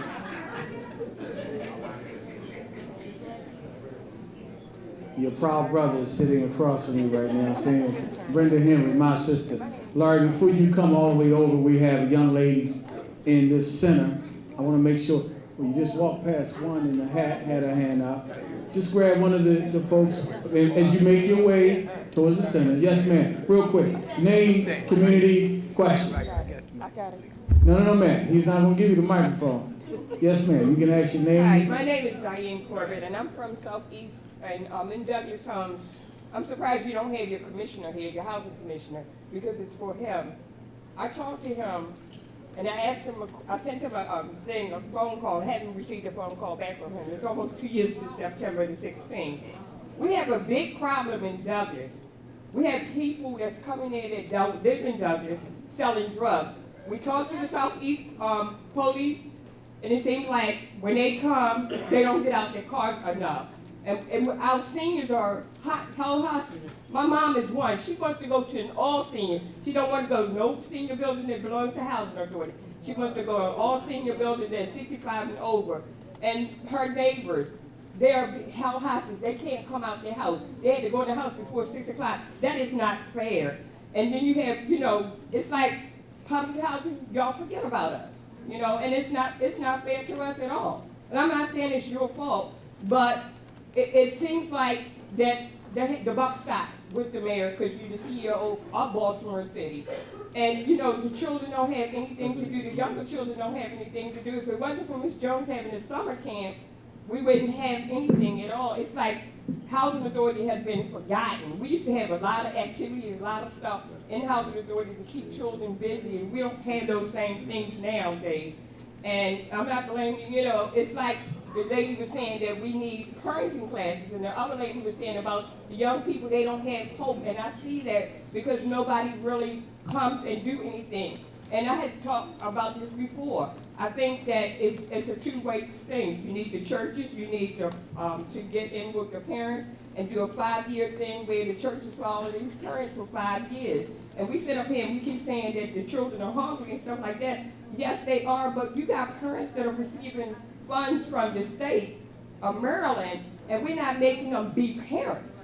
And I work in the school system. I don't work in Baltimore City. I work in Baltimore County, and I see the same thing in Baltimore County that I see in the city, And it's very frustrating to me, and I do my part. Don't say I don't, because I do. I have my witness right here. I'm walking the street. I almost got beat up the other day because I told the guy he could not sell drugs in my court, and I meant that. And I'm going to continue to say that because they're not going to sell drugs where I can't sit outside. I'm going to sit outside. I'm going to make it very uncomfortable for them, and that's what I'm doing, making it very uncomfortable for them because I'm going to sit outside. Even if I get to work at 7:30, I'm still out there at 12 o'clock. That's right. Thank you, Ms. Diane. Corbett, Larry, are we getting her contact? Yeah. Yes, Thank you very much. I just want to make sure that you know that we're going to follow up with 2 people, with the Housing Commissioner and also your Resident Advisory Board President that can help you to follow up on this issue, because if you've been working on this. We all working together. Miss Jones is our advisor for so our council. We all right. working together. It's like we don't get any response. All right, I mean, I'll your make sure commissioner that needs to be here. HABC reaches out tomorrow. He needs to be at all your meetings too, your public forums, the commissioner So for housing. I appreciate you saying that. I have a cabinet in the community where I bring the entire cabinet with me, to talk about issues. I've tried to be very specific, understanding the pressing public safety needs to have this focus on public safety, but I do want to make sure that we get this addressed immediately. And I'll make sure the HABC reaches out to you tomorrow in the morning. For the sake of time, Madam Mayor, we're going to try to get 2 for 1 in this, right in front of Larry. You can, if you can make your way out, and we'll work our way towards the front and make sure we get the brother here on the end. Your name and your community. Hello, my name is Cynthia Gross, and I'm the president of the CARE Community Association, and I have lived in East Baltimore for over 40 years. My question is more of a systemic structural question, and that is when the Baltimore Sun did a report on the settlements that have been paid out to individuals who were facing police brutality complaints, I'm unclear as to when or if anyone on the Board of Estimates recognized a problem and what was done when a problem was recognized. Because in my line of work, I do policy work, and I understand that policies feed everything. So no matter how much you do to work on yourself, if there's a policy out there that is a detriment to you, you can fall under it and it will affect you. So my question is, when did leaders see a problem and start acting? Thank you, Ms. Gross. So first, thank you, not just for being here, but for your leadership in the community. And the challenge that I had with the way that the Sun reported that is, if you take a look at the settlements, and you know how long a case, you have the case, and then you have the time, and by the time it gets to the Board of Estimates for a settlement, there have been years that have passed. So the fact that the number of cases has gone down significantly was buried, I think, maybe in the third page of the article. And the reason why I'm saying that is because I agree like you. When you see it, you have to do something about it. And when I saw it, when I was president of the city council, I went to the previous administration and said there has to be a way for us to do just more than just pay these lawsuits. And I asked them to look for what I call teachable moments. What can we learn from this settlement so we don't have to repeat this again? And we've been working to implement not just that policy, but also to track it. I'm talking about the fact that we've seen reductions in brutality and police misconduct, brutality, excessive force. I'm talking about that because I decided to track it. The previous administration wasn't even tracking it. You know, so you can't say you care and not care enough to track it. We tracked it so we could track our progress and hold ourselves accountable. And that's what we've been doing. So yes, we recognize it was a problem. I recognize it was a problem. When I was reading them, try to do something when I was city council president, and when I was became mayor, focused on identifying the problem. You can't fix it if you're not counting it, and then working on progress, and that's what we're seeing. Is it perfect? Absolutely not. But I would tell me, as I said before I was interrupted, show me the perfect city. Show me the perfect department. But what I know is we're making progress because that's the commitment that I made. Yes, ma'am. Good evening. And not to cut you off, but my friend from Zion Baptist Church, I see you. We're going to get to you. Yes, ma'am. Good evening. Cynthia Brooks, Care Community with the Gaddy Family Center. Madam Mayor, reference your MOD program. I work with those that are re-entering society from the federal incarceration system, and I refer them directly to the Mayor's Office of Employment. The thing is that you have the training, but for the most part, the young folks that's coming there or the folks that's going there, there's no stipends, there's no tokens for transportation to get to the training. So a person is easy to give up on themselves and the seats go vacant. We have to do more to allow these people to have no excuses for not beginning to succeed in society. I had a young man that came out after 18 years. He went through the 22 weeks of training. At the end of the program, there was no job. There was no follow-up. There was nothing. We have to do better. If you say we stop the recidivism, we have to do better, Madam Mayor. I absolutely agree that we have to do better. That's why it broke my heart when the red line was scrapped, because I know how much that would have been a connector for people with jobs. But when I answered I think it was, I don't remember the gentleman's name, that Featherstone was talked about the program, the training, and I talked about the job hub. we're opening those job hubs in the community to try to eliminate that access barrier. So we just opened one in Southwest, as I said, in Carroll, Camden, and we have other locations as well. Do we have enough? No, because we still have people in need. But I certainly agree that we need to have more of those things in the communities that we serve. Additionally, when it comes to the training program and having jobs at the end, that's so important to me. Is it getting, clearly, when you have someone, like you mentioned, a gentleman that did the program for however many months, there was no job on the end, I don't want to see that repeated. That's why when the manufacturing center in Park Heights closed, I didn't want to lose that resource as a community. So we worked hard as I don't know what to find a program that could go there, that could do the training, that would be available to people whether or not they had a record. And this program has an over 90% placement rate for those jobs. So this, this work is going on. We keep looking for partners who want to work with us to create a pipeline for people who, regardless of their background, if they have a desire to work and they have, they are willing to work to get the training and to show up on time and to get those things can happen. We're also trying to look for ways to partner with some of the organizations like Vehicles for Change to get more access. So if people are in these training programs, they can help. But you also have to have a driver's license, so that's, so other issues. So, I just want you to know that that access issue is something I take very seriously, as well as making sure that whatever training program that you're in leads to a job, as far as looking to have more job hubs in the community. When I was when I was talking to the young people in McElderry Park, one of the questions they asked there was, can we look to expand and have one of those job hubs in McElderry Park? And I immediately went to my director of employment development and say, just so you know, this is coming up next. There's a community that wants to partner, because you can't, in order to have the hub, it doesn't work if you're trying to create a new building. You need a partner organization, and they were willing to do that. So, we're looking for more of those opportunities as well. And thank you for all you do in our community. Ms. Jacobs, thank you for your patience. I'm Janice Jacobs Huxton. I'm president of Ashland Avenue Association Incorporated. And my main concern is, like, when we come to these forums and things like that, and people make promises, and then what I want, that people come to me for everything in the community, be it jobs, be it getting into treatment, whatever. And I take back what y'all give me. And then what happens is, when I try to follow up, or they follow up, and I try to get back to y'all, I'm not able to do that.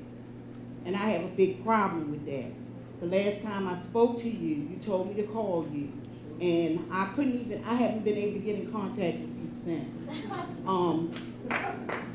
And I called and did everything that I was supposed to do. My concern with people in the community is, my word is my bond. I do not want to mislead them.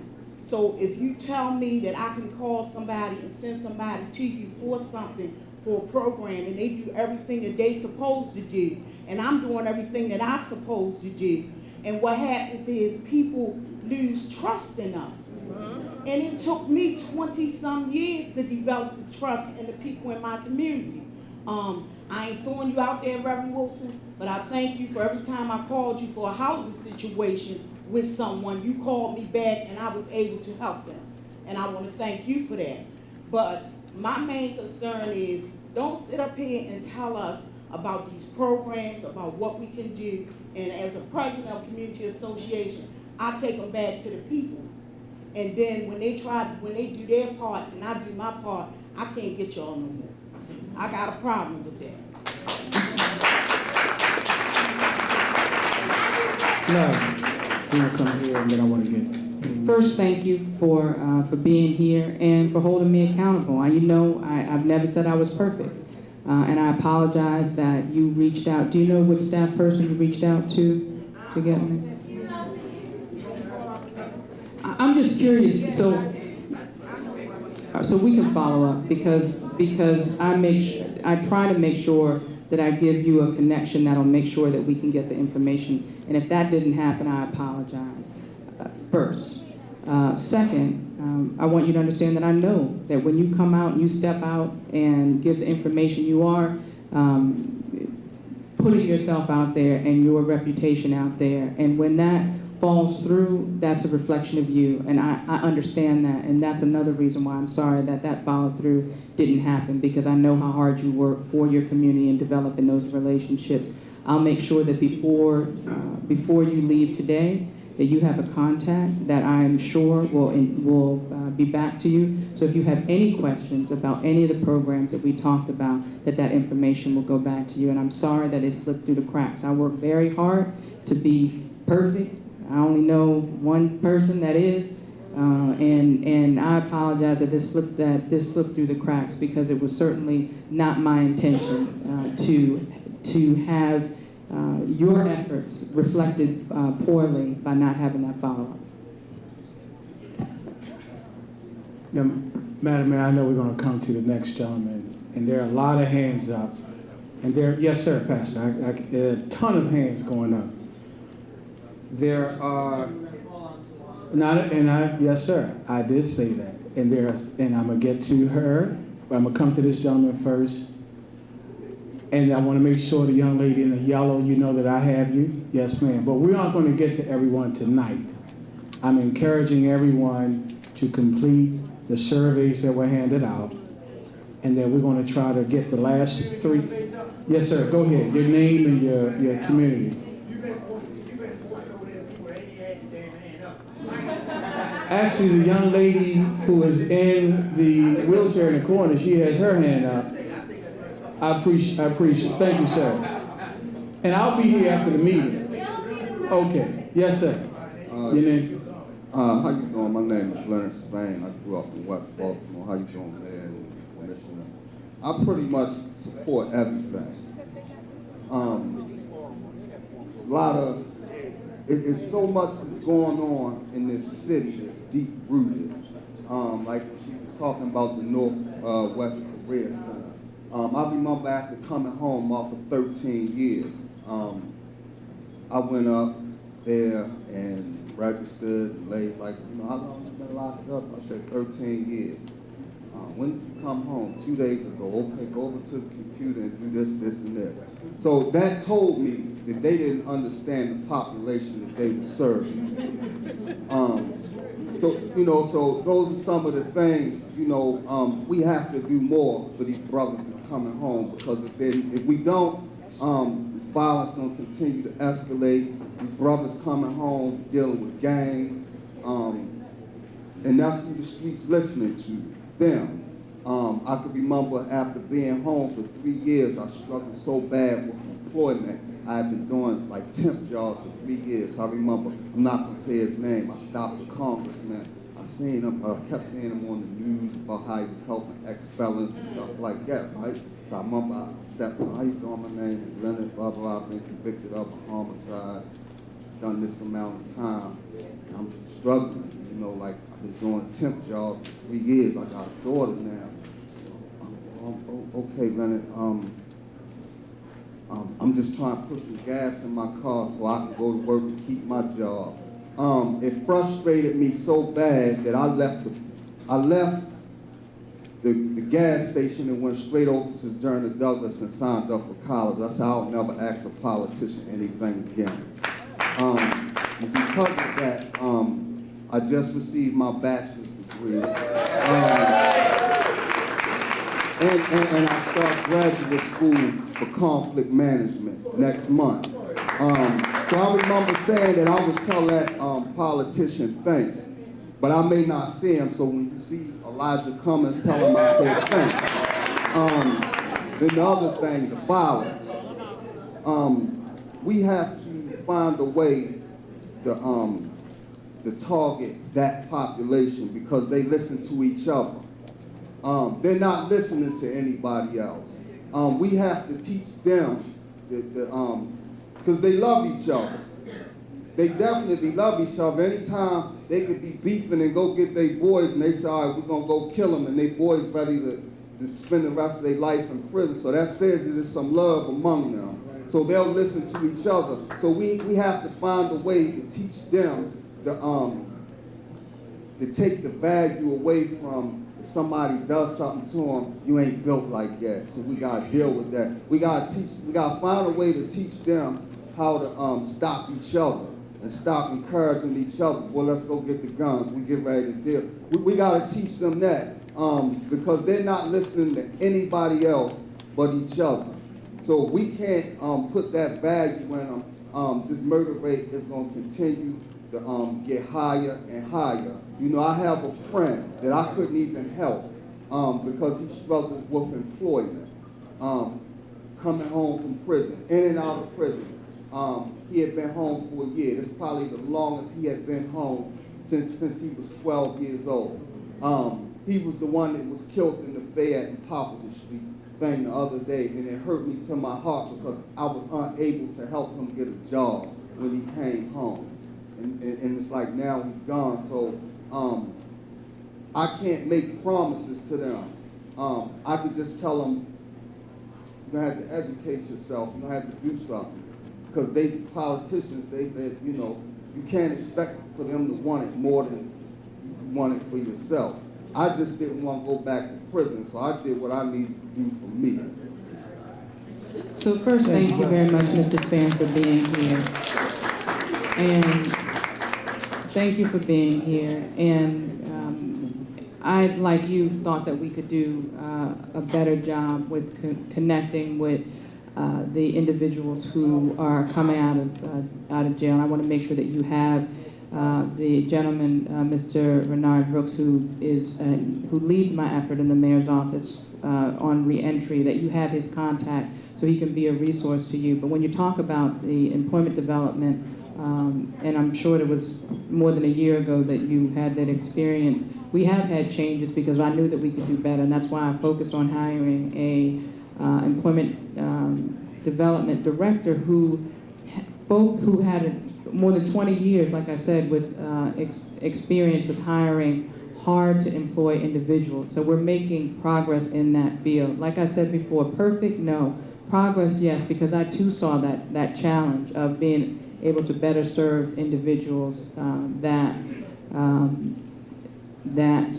are reentering society. And you know, and just with respect to your comments about Congressman Cummings, you know, I have a lot of respect for the congressman. He worked very hard for his constituents, and you know, I'm sorry that you had an unfortunate experience with him, but I know that I'm sure that you wouldn't want anyone to judge you or anyone that looked like you or anybody that was employed doing the same thing that you're doing based on one bad experience with you.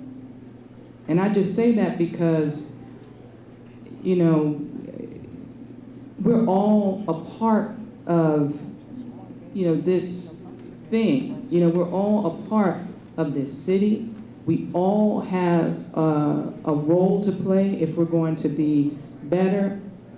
And I don't, you know, I don't sit by when people demonize the, you know, individuals in our community that are returning from the community. And when I slipped into it myself out of anger and called people thugs, I immediately apologized because I knew that it was wrong to pit one of, you know, part of our community against the other. So I'm just saying that, you know, whether you're a politician, whether you're a preacher, whether you're you know, somebody that's returning, we're all in this together, and we're all, you can't, I just caution that we not judge each other's heart when we should be looking at our works and looking for ways that we can work together, because there's no way that we're going to get where we need to be as a city without men that look like you and do what you do, and there's no way to get it without people that are engaged in government either. We all have to work together with no judgment and just focus on solutions and how we can work together better.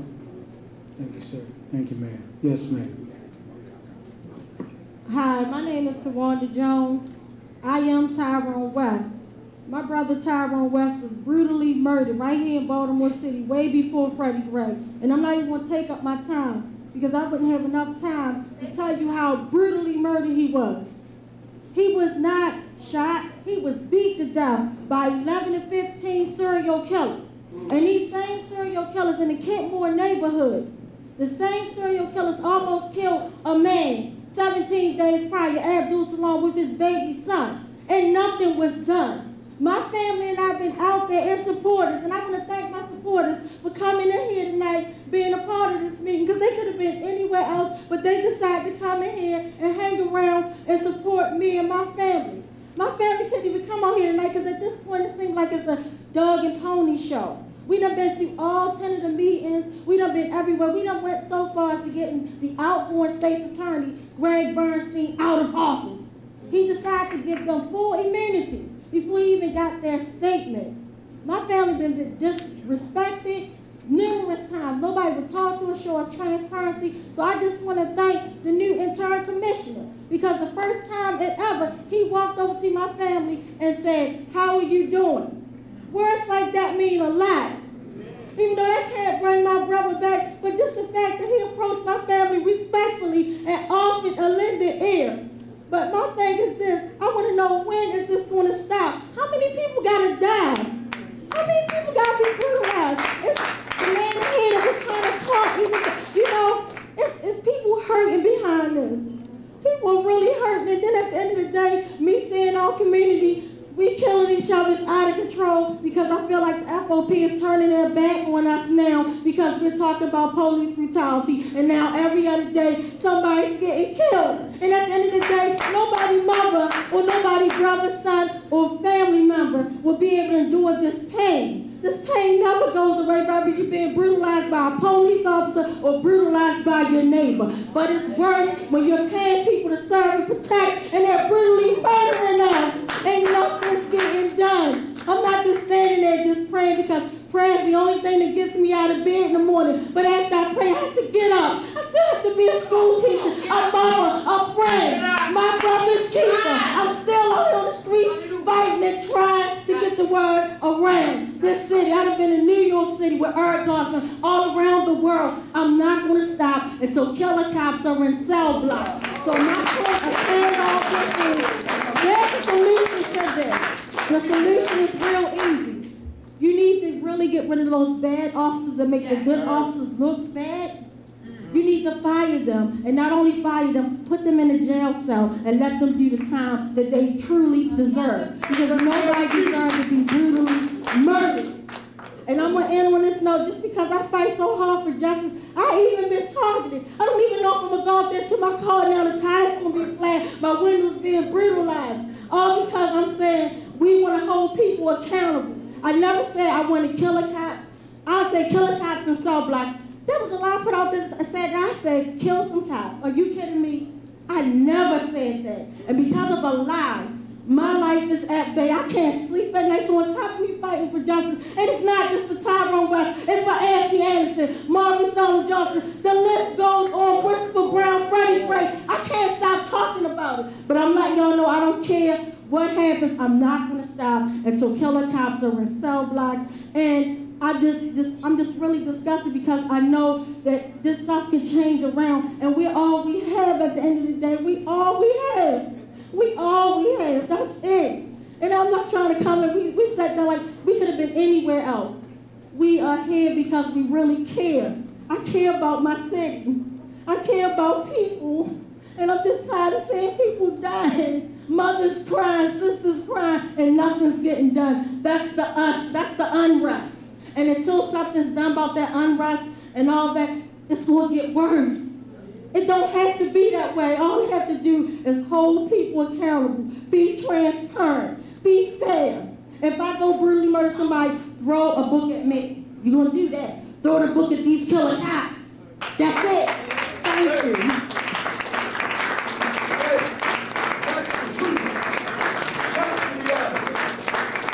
I promise the young lady in the yellow. Yes, if I could respond. Yes, ma'am.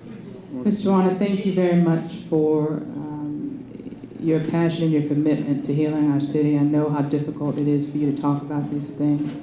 And I know, I was troubled to hear what you said about being targeted for words that you said being taken out of context. I know that I know that feeling when people take something that you say and ascribe motives to it that are not yours.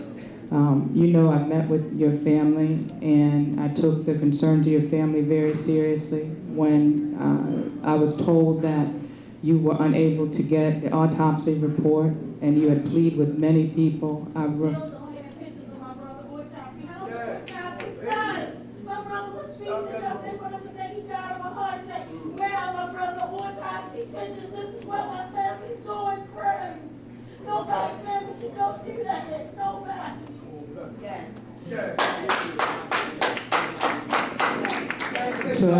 So as you know, when that information was not released, I don't know of any other elected official that reached out and wrote to have that information released, and that's what I did after I met with your family. I also had one, if not two, independent investigations of the incident,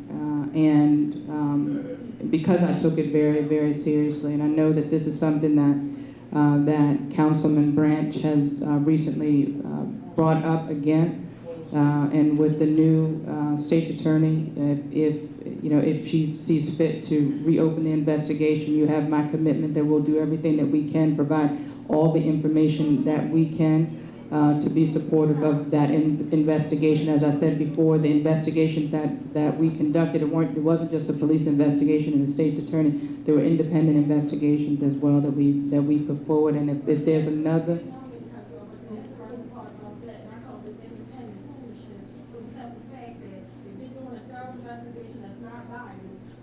They quoted something I said about the same officers killed Anthony Anderson, which was not true. I said the same unit, which is true. That wasn't in there, but the simple fact that Abdul Salam them should have been with all up and down there. None of that was in there. So how was that? That's independent foolishness. That should have been in there. But the simple fact these serial killers, if they would have been placed behind the desk, my brother wouldn't be on my back. My brother would be on earth having my back. So, as I said, the independent investigations we participated. If this new state's attorney wants to go forward, you have my commitment that we'll give every information that we can to support that investigation, and to let you know that when I was fighting in Annapolis for the reforms to the Law Enforcement Bill of Rights, it wasn't because I didn't care, it was because I heard you. I heard you and other people saying that you wanted to level the playing field for police officers. That's why it was so frustrating to me when so few other elected officials wanted to stand up and say that this change was needed. My hope is that as we fight to reform the Law Enforcement Officers Bill of Rights to bring more transparency and to make it easier for this commissioner or any other chief around the state to hold officers accountable for wrongdoing, that there'll be more people standing and fighting, because without changes to that law, I understand the lack of trust and the unrest, because I heard very clearly from you and from others that there was an uneven playing field. So I'm looking forward to going back again in January to fight for reforms for the Law Enforcement Officers Bill of Rights, so we can level the playing field and bring more of the officers who are accused of wrongdoing to justice. There was one other thing with respect to holding them accountable, the reason why there have been more findings of guilt for officers who have been accused of wrongdoing is also because I heard you. And we made changes with the way the trial board is conducted, who sits on the trial board, and we're seeing results from that. Again, I have to say, is it perfect? No, but because I heard you, we made changes and we're making progress. 15 seconds in the yellow, then we're coming. Yes, ma'am. Yes, good evening. Good evening. First of all, I'd like to say that I am here to, first of all, say my name is Gaynell Colburn, And to the gentleman that was formerly incarcerated, there is a program called Turnaround Tuesday. It is at Zion Baptist Church, Tuesday mornings at 9 a.m. They are getting people's records expunged. They're getting them jobs. They have gotten 60 jobs for people who have been incarcerated. They're doing a fantastic job. It's not a quick fix, but it is a fix, and it does work. If you get in there, get into that program, register, there is hope for that. That was just one thing. I just wanted to address that in case, that would help a little bit with some of this. The other thing is that I am, Mayor, the former consultant for Youth at Risk, the Baltimore City Department of Health here in Baltimore City. My job was to go around and do edutainment programs in the schools and communities for youth as well as adults of all ages to try to address the fact that we need hope, unity, and to expel and get rid of some of this misplaced anger. And I did that with music and a positive message with an educational forum and a backdrop of music. I'm also Stevie Wonder's concert percussionist. I've been around the city, I've served the city as well as the nation.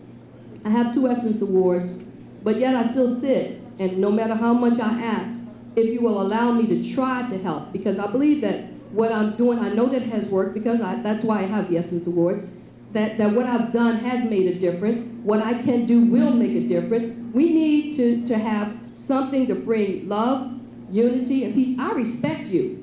I care about you, each of you. You're my brothers and sisters. When I go down the street, I wave. Whether you wave back or not, I don't care. I still speak to everybody that I pass because it is essential that we start to love up on one another, and we don't do that. So if I don't speak to you, then I've disrespected you. So when I go by, I'm going to wave. So if you see me waving, don't look back and say, do I know her? You don't have to know me to speak. Just speak. So these are the things that we need to do. Is we need to bring hope back to our children, our youth, and our communities. We need to bring respect back.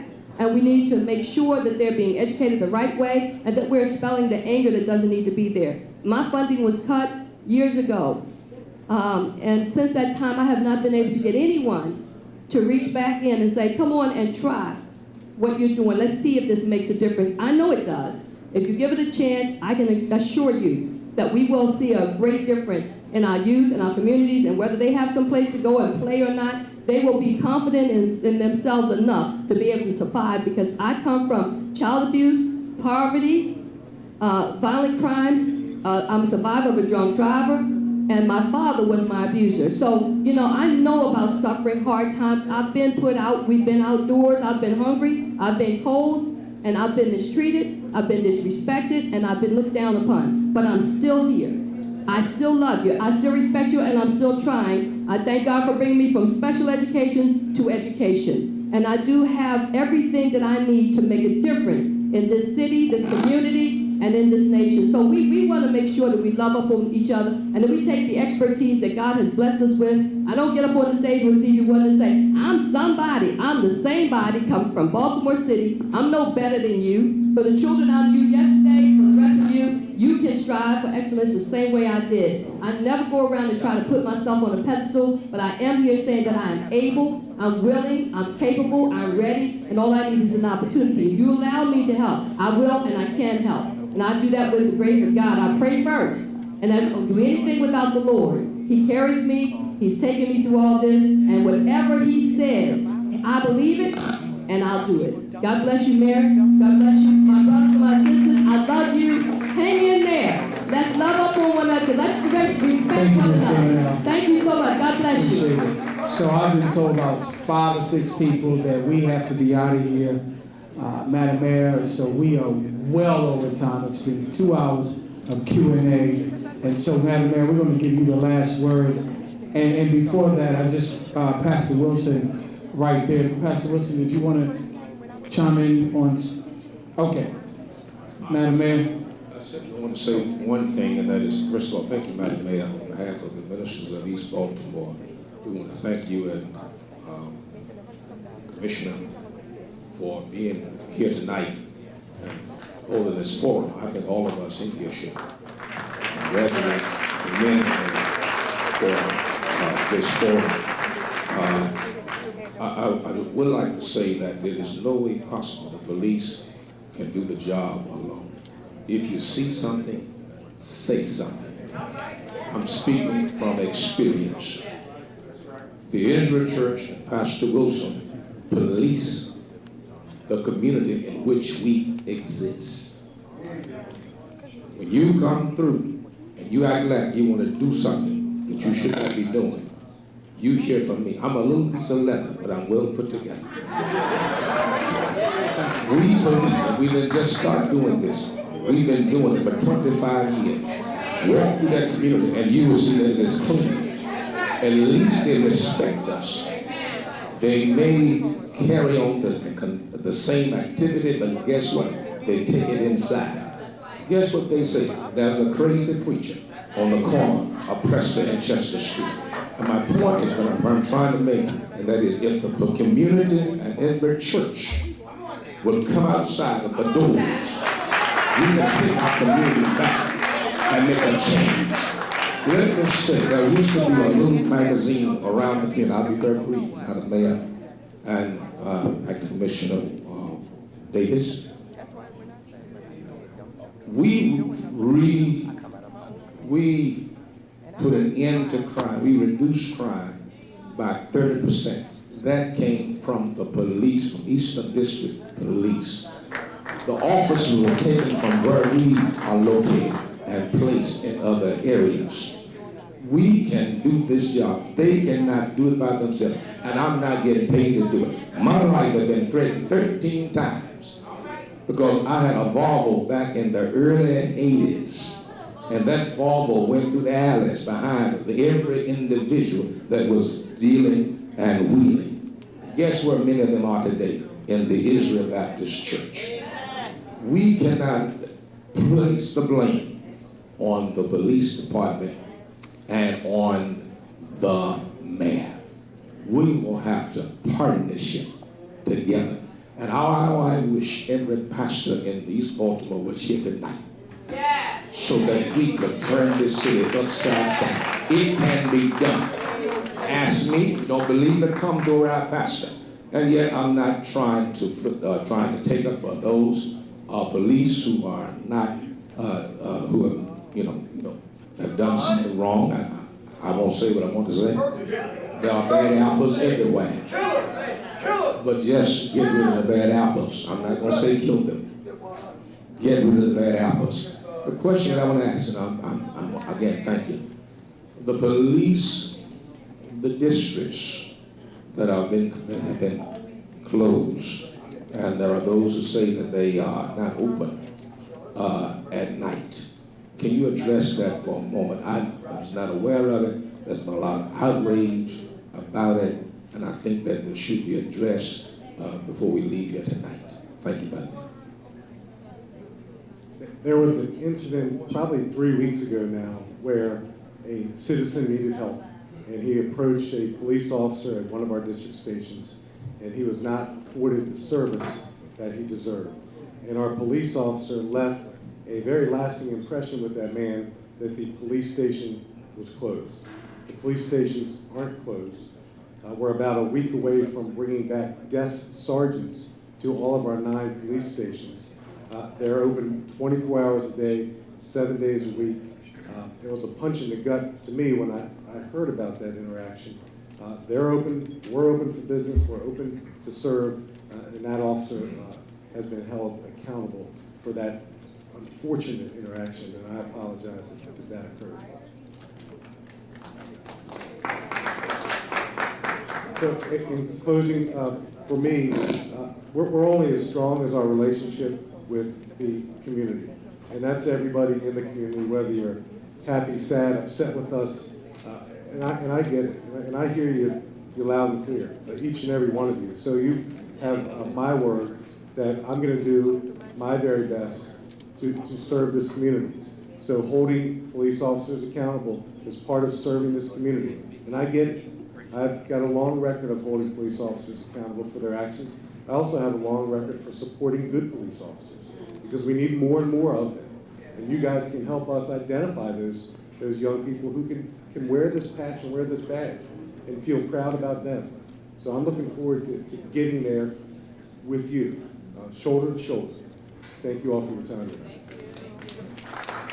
Thank you very much, Commissioner. I want to thank all of you. I want to thank our officers who are here, the members of the fire department here, the members of the clergy who are here.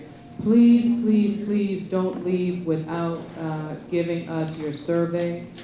If you want us to follow up with you, please indicate that. Ma'am, I told you after this is over, I'll listen to you.